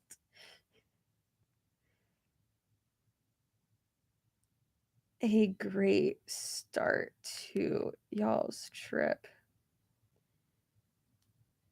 God, you're not even on the plane yet, Lainey. I swear at the beginning of every trip, every vacation, every anything, she always hurts herself and we don't understand like how my sister's saying. She's like, this makes no sense. How did you do this? Like this should not be possible and you did this somehow. And so like when we were on vacation at the beach, they were all on the back porch. It was the night before Tony and I got there. And she's sitting in like this chair and she's like, the chair doesn't really have like any like give really. And she sits in it.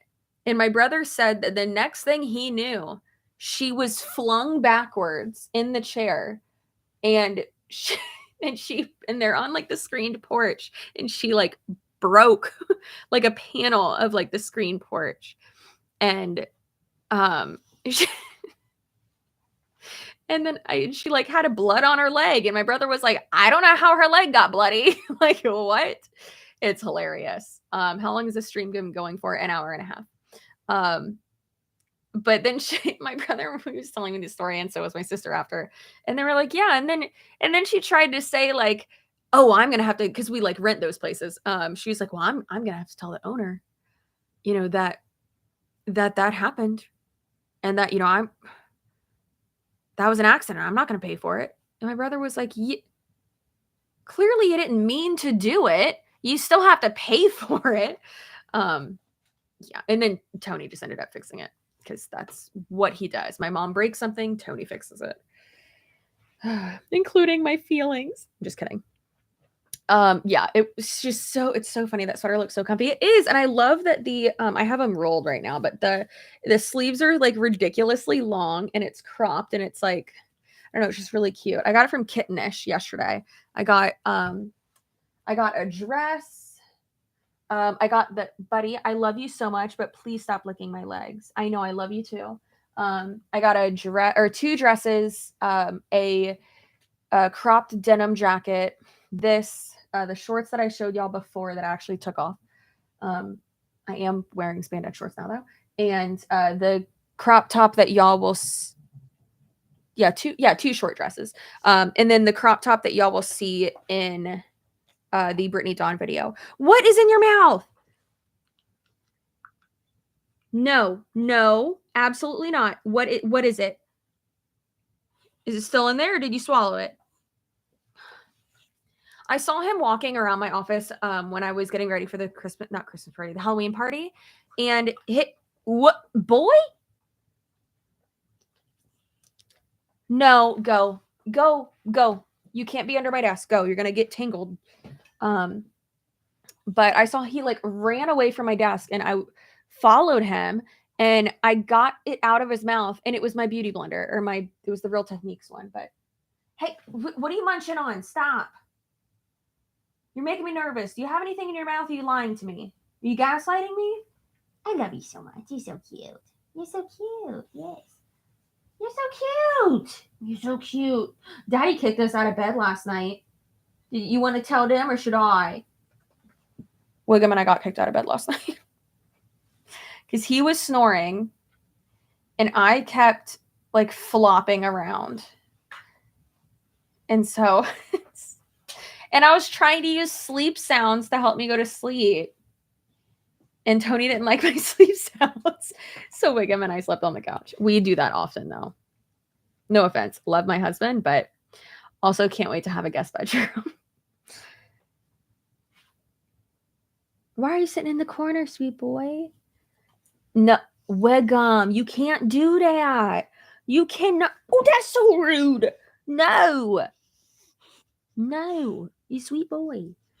You want to tell them that you're my favorite snuggle sleep partner? Yeah, get down. Go. Yeah, he sleeps. Wiggum was snoring. Yeah.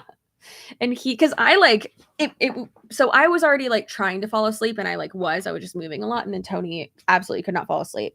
And if you're already like tired, like a low like purring snore, like you're gonna be able to fall asleep through that and you'll be fine.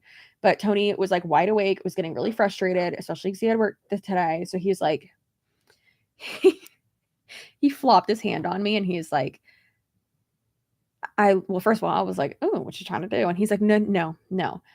I love you both so much. Please leave. I was just like, okay.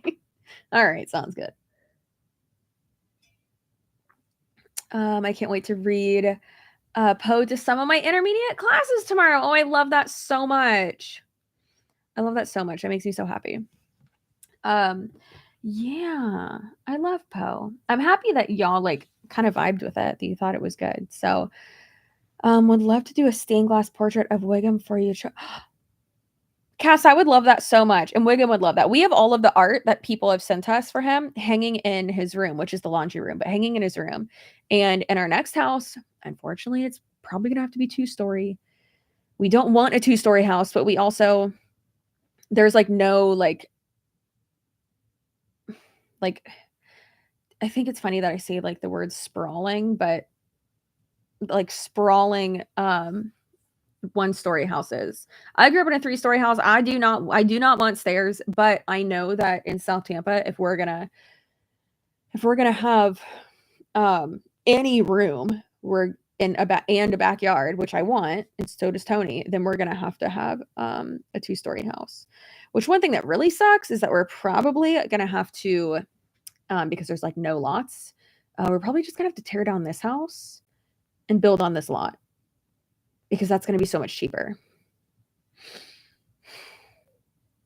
And you know what really sucks is I know that we could afford that right now. But you know what also really sucks is that I don't want to have to pay for that. Like rent. I mean, getting a construction loan and all that wouldn't be bad.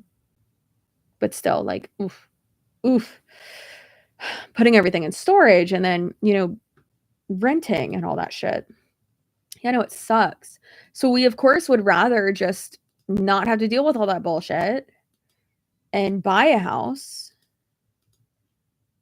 But we all, it's so fucking expensive. We can't afford that right now. Medium large 1-story houses are so impossible to find here too. Yeah, I was talking with not Nicole Concilio. I talked to her too, but no, she's laying down right there. That's so nice. And Nicole Guerrero. Why did I just forget her name? I love her so much. Is the housing market in the US crazy too? Yeah, it is. So I was talking to Nicole Guerrero. She's an OG YouTuber, and she lives by me, kind of.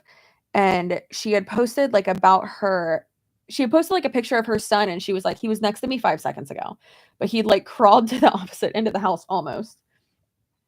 And I had responded, and I was like, I would kill for a no, we're not doing that. Stop it.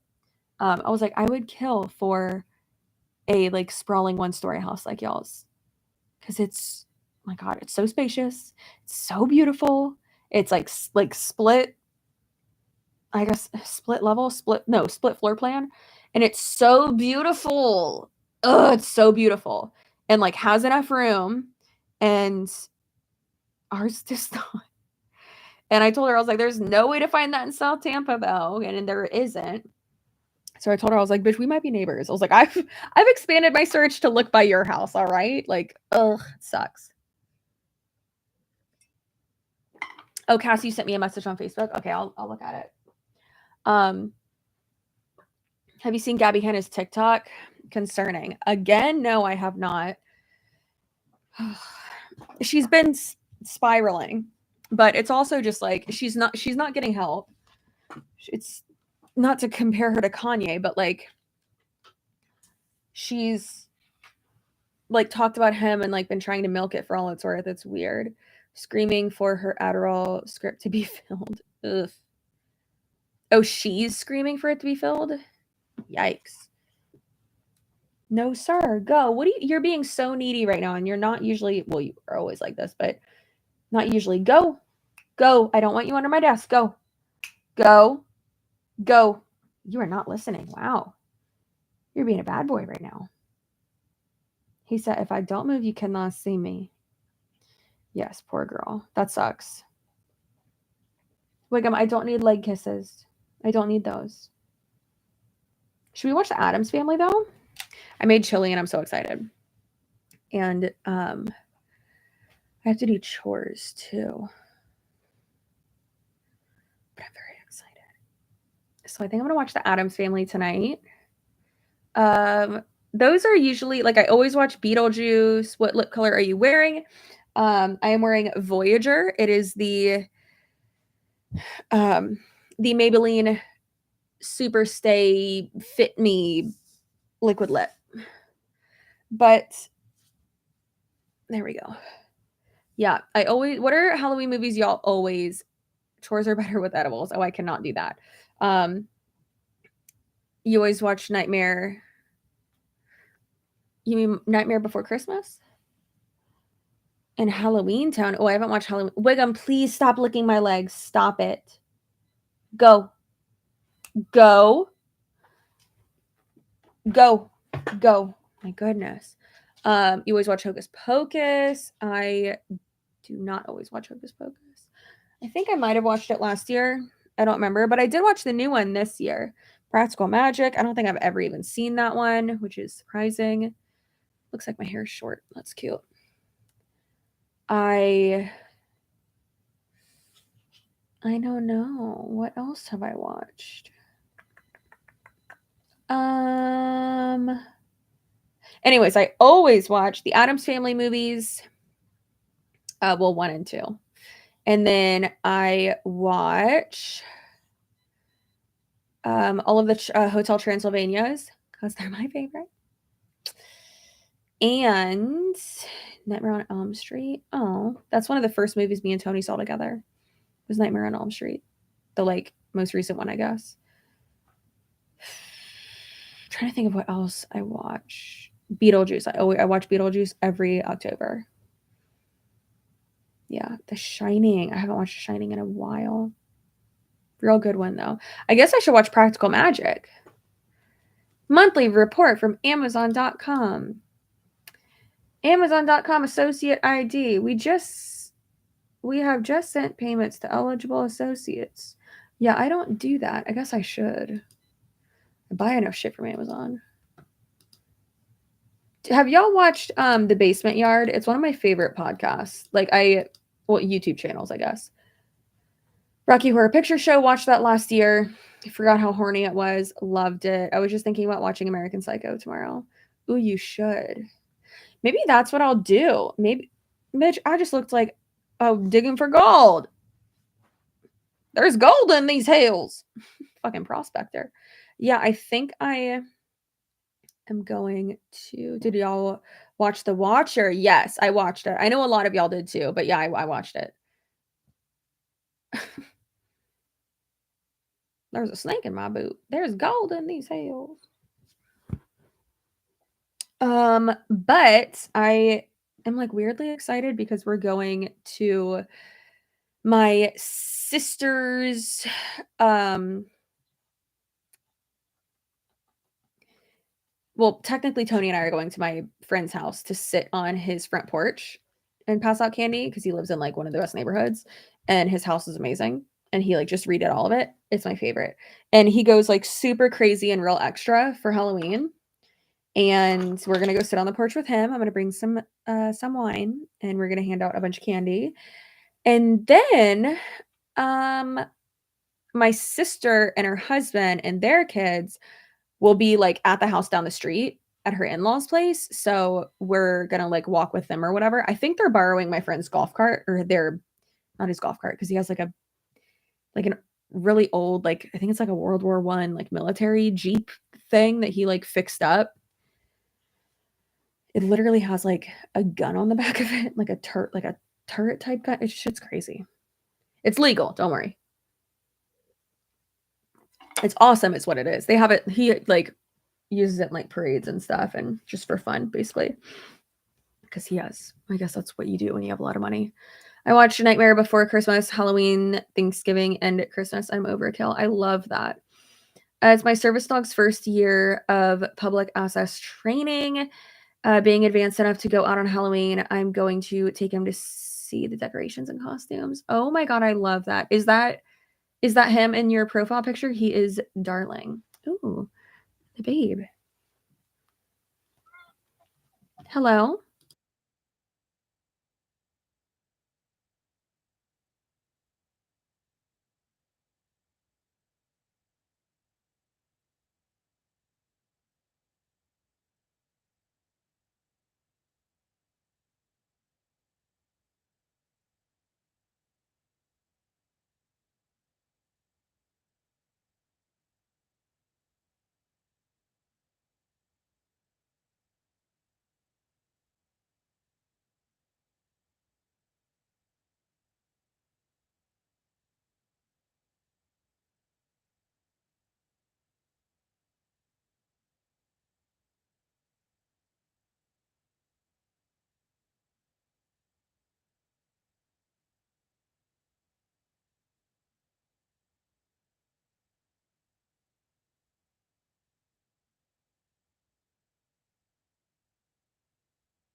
Okay, sorry.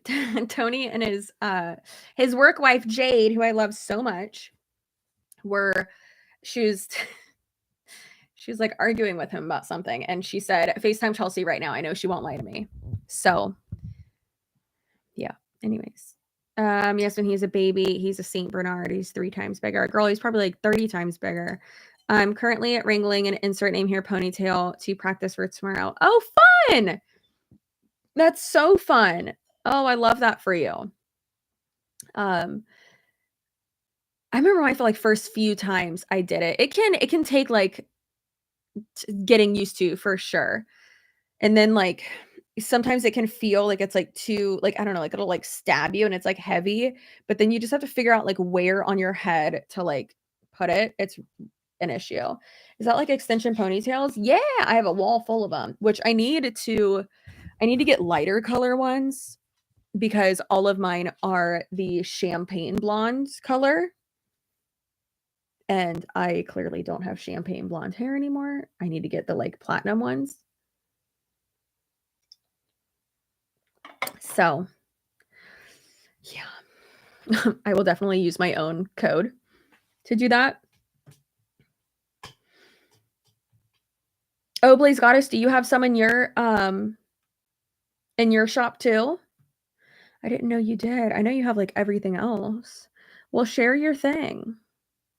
Share your thing-a-ling.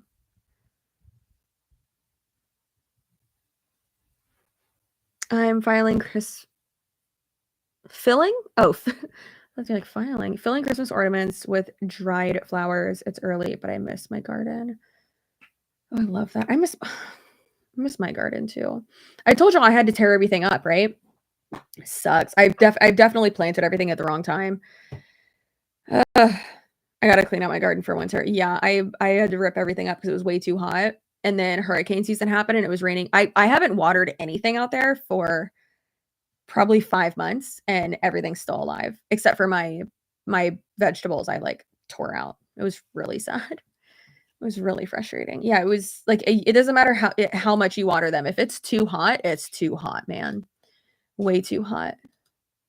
What are you staring at me around the corner for, Wiggum? What you doing, bud? What you doing? You being a sweet boy. You being a little weird boy. Ba, ba, ba, ba. I miss my garden. I currently have several jars of flowers in my house. Gardens are a lot of work. It sucks. But it just sucks when it's like, "Okay, I'm, like, gonna take my time. I'm gonna do this," but he's scared of the cooler. Yeah. Um, it's just very frustrating.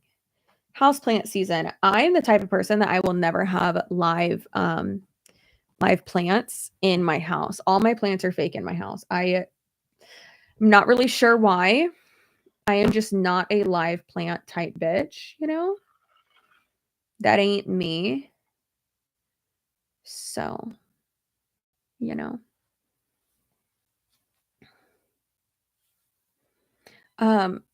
Will y'all give me your honest opinion? I mean, I already know mine, and I know, I mean, it's opinion, not fact. But when it comes to the meme of Jessie Lee Ward, the Spirit Halloween costume, was that bullying?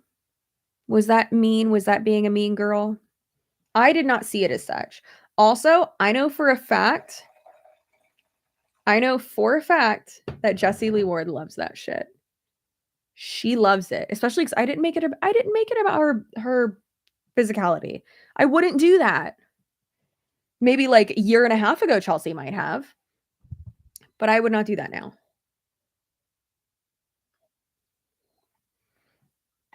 She used your audio. Oh, she did? I didn't think she did. I wouldn't put it past her. That'd be hilarious. Go for it. My pole dancer group made one about pole dancers. I love that. Oh, didn't she? It was Jasmine. It was Jasmine. Yeah, I don't know. It's probably just one-sided, but I feel like Jessie Lee Ward and I have an agreement now. It's definitely just one-sided because we don't talk. We've never. Well, no, we've talked in DMs once, and it was like she was trying to like make me back down or like spook me. She did not spook me. No, don't let clowns make you second guess yourself. Thank you, Topsy. You already know. I mean, it was very neutrally petty, not crossing any lines. I don't think so either. I really don't think so. Okay, the fact that like my hair, like if I put my hair back, so like in my deep dive video on Friday, it's gonna look like I cut my hair. And I love it. But I can't. Tony and I were also talking about me doing my hair brown again. And he was like, "Yeah, do it." I was like, "That's not no. You're not supposed to say that." Love the crimpy look. Ex-Tina vibes. Oh, I love bitch. I will put in some like black random strands right now. Listen, I love it. I know that's like one thing that people come for me for, and they're like, "Oh, your hair, blah blah." And it's like, I'm fine as hell. It's all good. Don't worry. Listen, if I was, how can this come off not insane? It's gonna come off insane no matter what. If I was not me, and if I was also a bisexual woman, I would definitely be attracted to me for sure.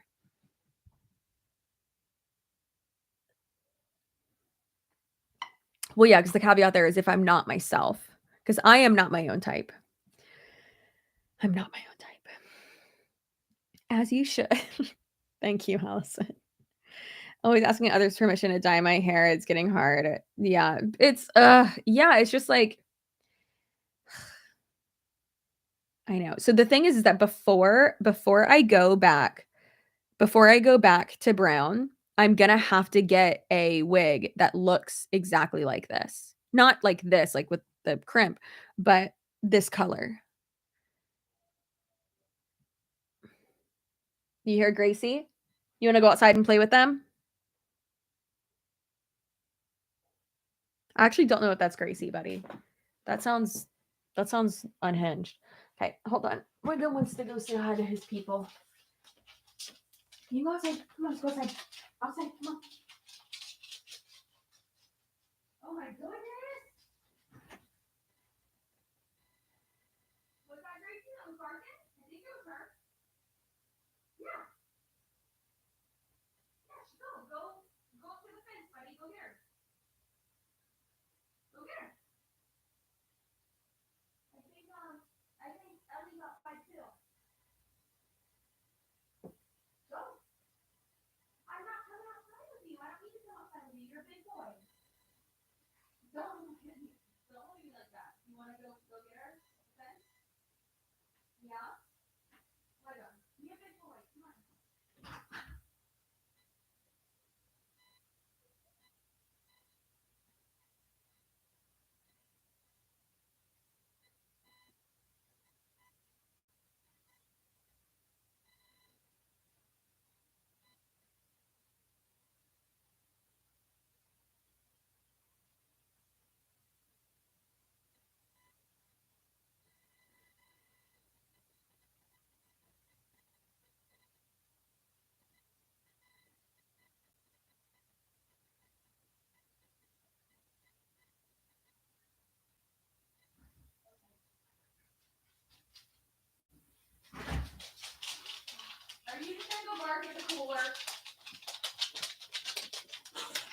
I thought you wanted to go see them. I know they're both outside right now.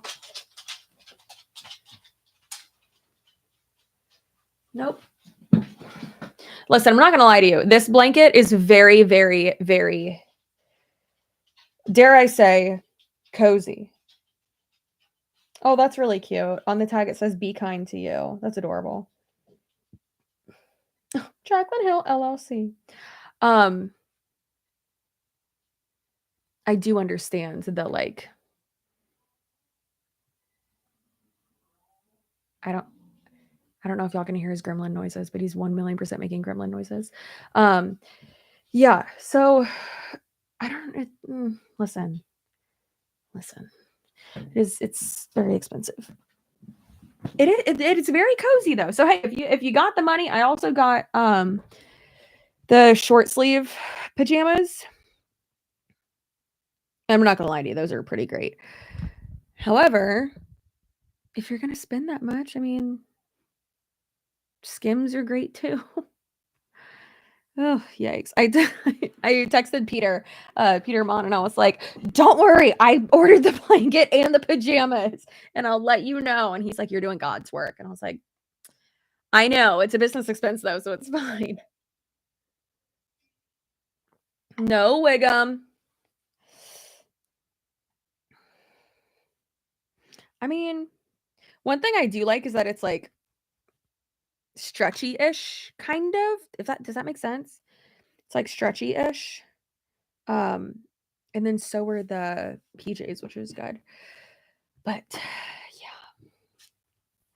I'm also like cheap as fuck a lot of the times. So yeah.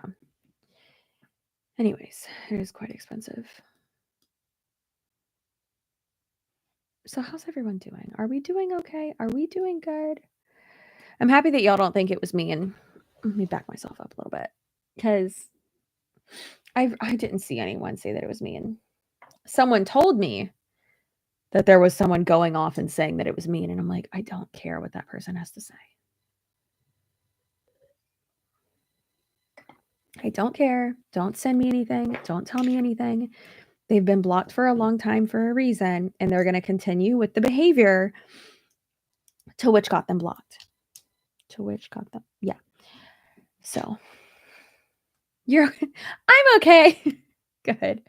I'm so excited to eat this chili. I don't want to leave y'all though. Is that corny? That's corny. That is straight up corn dog behavior. Have y'all watched The Basement Yard? It is so fucking funny. Great. You are helping me get through my stats homework. How are you? I'm doing so good. Now I want a glass of wine.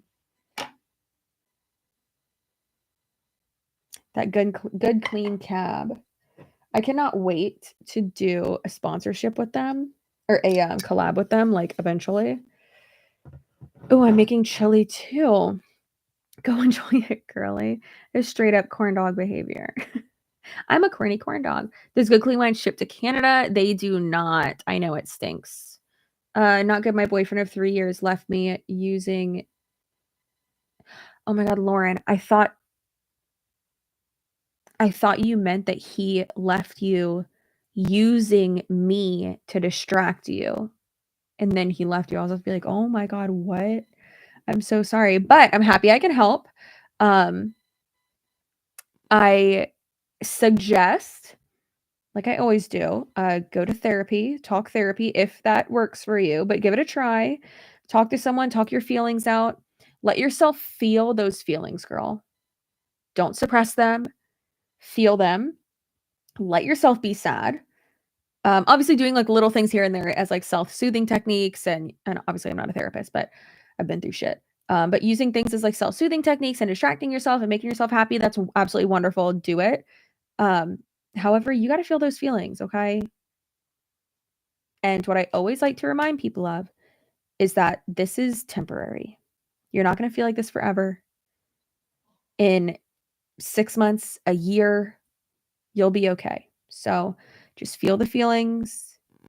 You'll be all right. Yeah. Yeah, and Topsy said, girl, take that pic down. Love you. You're doing just fine. You're doing great, girl. And you'll be okay. His loss. His loss. Hey, Wiggum, are you going to fight that cooler in there? Did you get it yet? He's coming to tell me. Did you get it? Did you get that big mean cooler? Tell me about it. Tell me, what happened? What happened? Okay, tell me all about it. What happened? What happened? You gonna go get it? Okay, you go ahead. I'll stay back. Insane. What are you doing, huh? Okay, see you later. He's like crying and whining. No, sir. I think what I'm gonna have to do is when I like close up shop for the night, because when I close my office door, like I do not come back in here for the rest of the day. And yep, I think I'm gonna have to put it in here. Or I could put it in the shower and he won't even know it's there.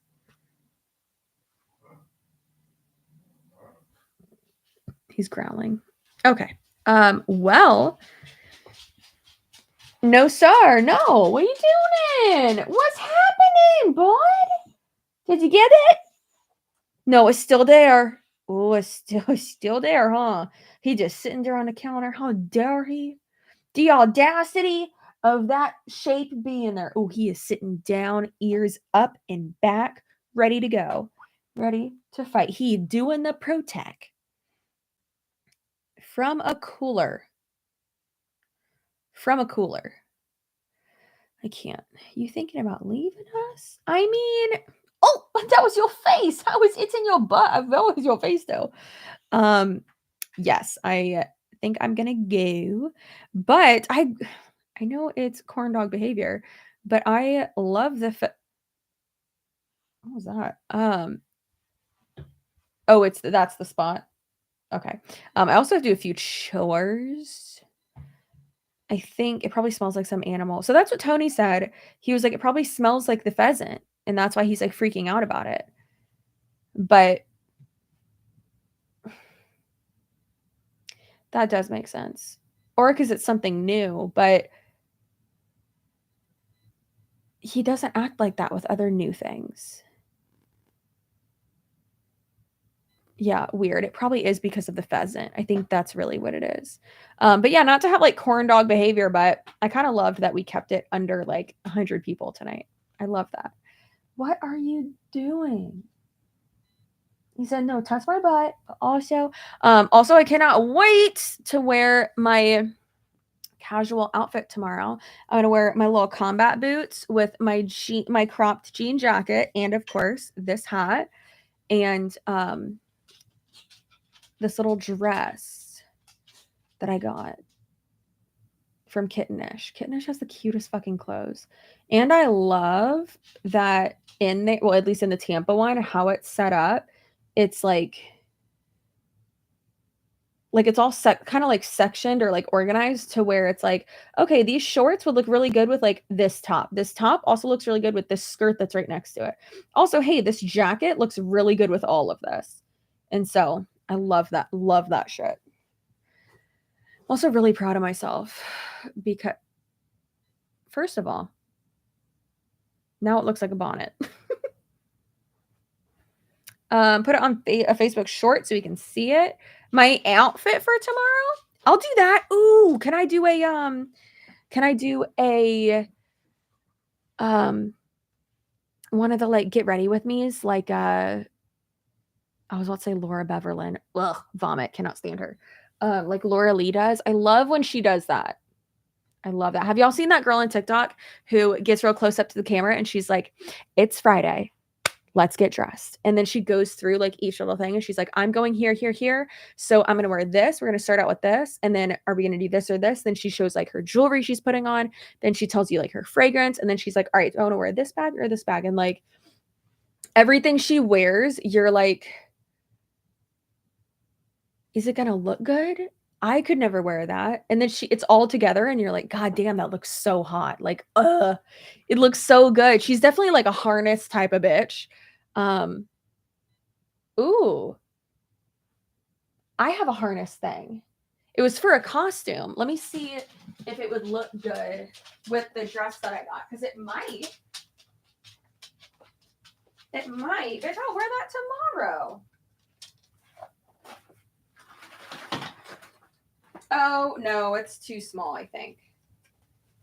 Yeah, that's probably too small. And yeah, no, it's not harnessy enough. Oh, this goes on the top. Never mind.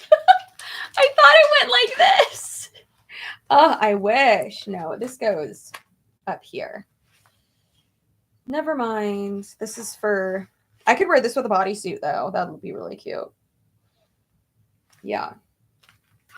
Yeah, no, this is for my Edward Scissorhands. Yeah, love a harness. Anything strappy. Yeah, no, this goes on... what is happening? How come I can't get this off? Here, I'll put it on. Put it on, Ralphie.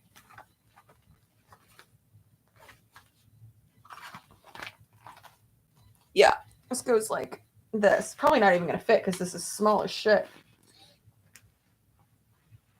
Yeah, it goes like this. It's for my Edward Scissorhands thing. It's so tiny.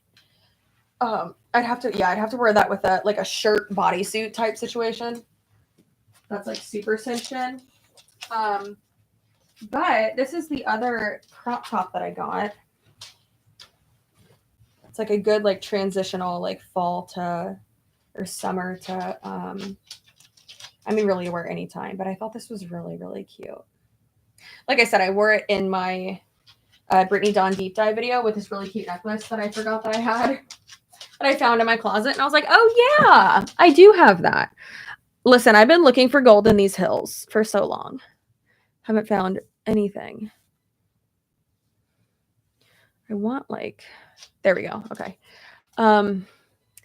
Yeah, love the colors. Oh no, not one of those Corcel.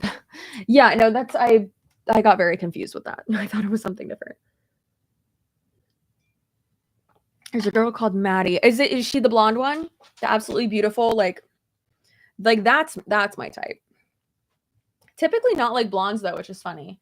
Typically I like brunettes, but literally the female version of Tony. But more like edgy. Like that's my shit. Yeah, I don't know where. Oof, I got people. Please stop it, baby. I got people asking me to do a deep dive video about Colleen Ballinger. I don't know if I want to do that. Yeah, she's blonde and so pretty and like edgy, right? Yeah, I love that shit.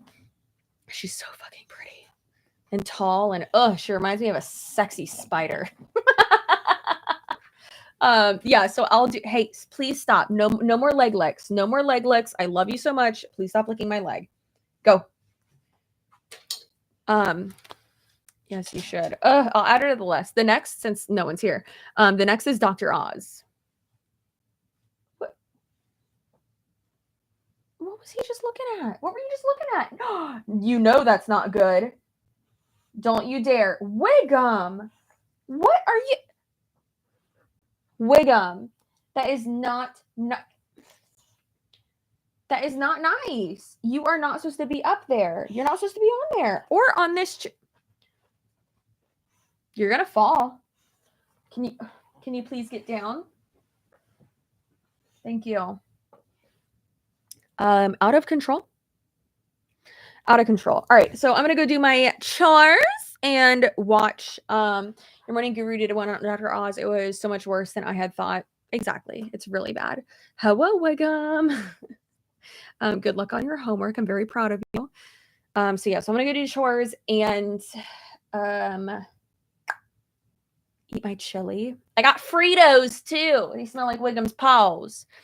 So I'm gonna go do that and watch the Addams Family because I haven't watched it this year. Weird. Real weird. All right, guys. So I will catch you later. Thanks for being the realist, and get excited for that deep dive on Friday. I will definitely have other videos coming. I'm pretty sure that Ethan got so excited. I'm pretty sure he like probably started working on the deep dive today, just because that's how both of us are. That's why I love, one of the many reasons I love him so much. But yeah. Okay, so y'all are amazing. I appreciate you, and I hope you have a very safe Halloween. Be safe. Don't do drugs. Unless, whoever thought I'd be saying this, unless they're legal and regulated. Yeah, girl, she's like a sexy ass spider. Okay, all right. Goodbye. I love you guys. Goodbye. Goodbye. Goodbye.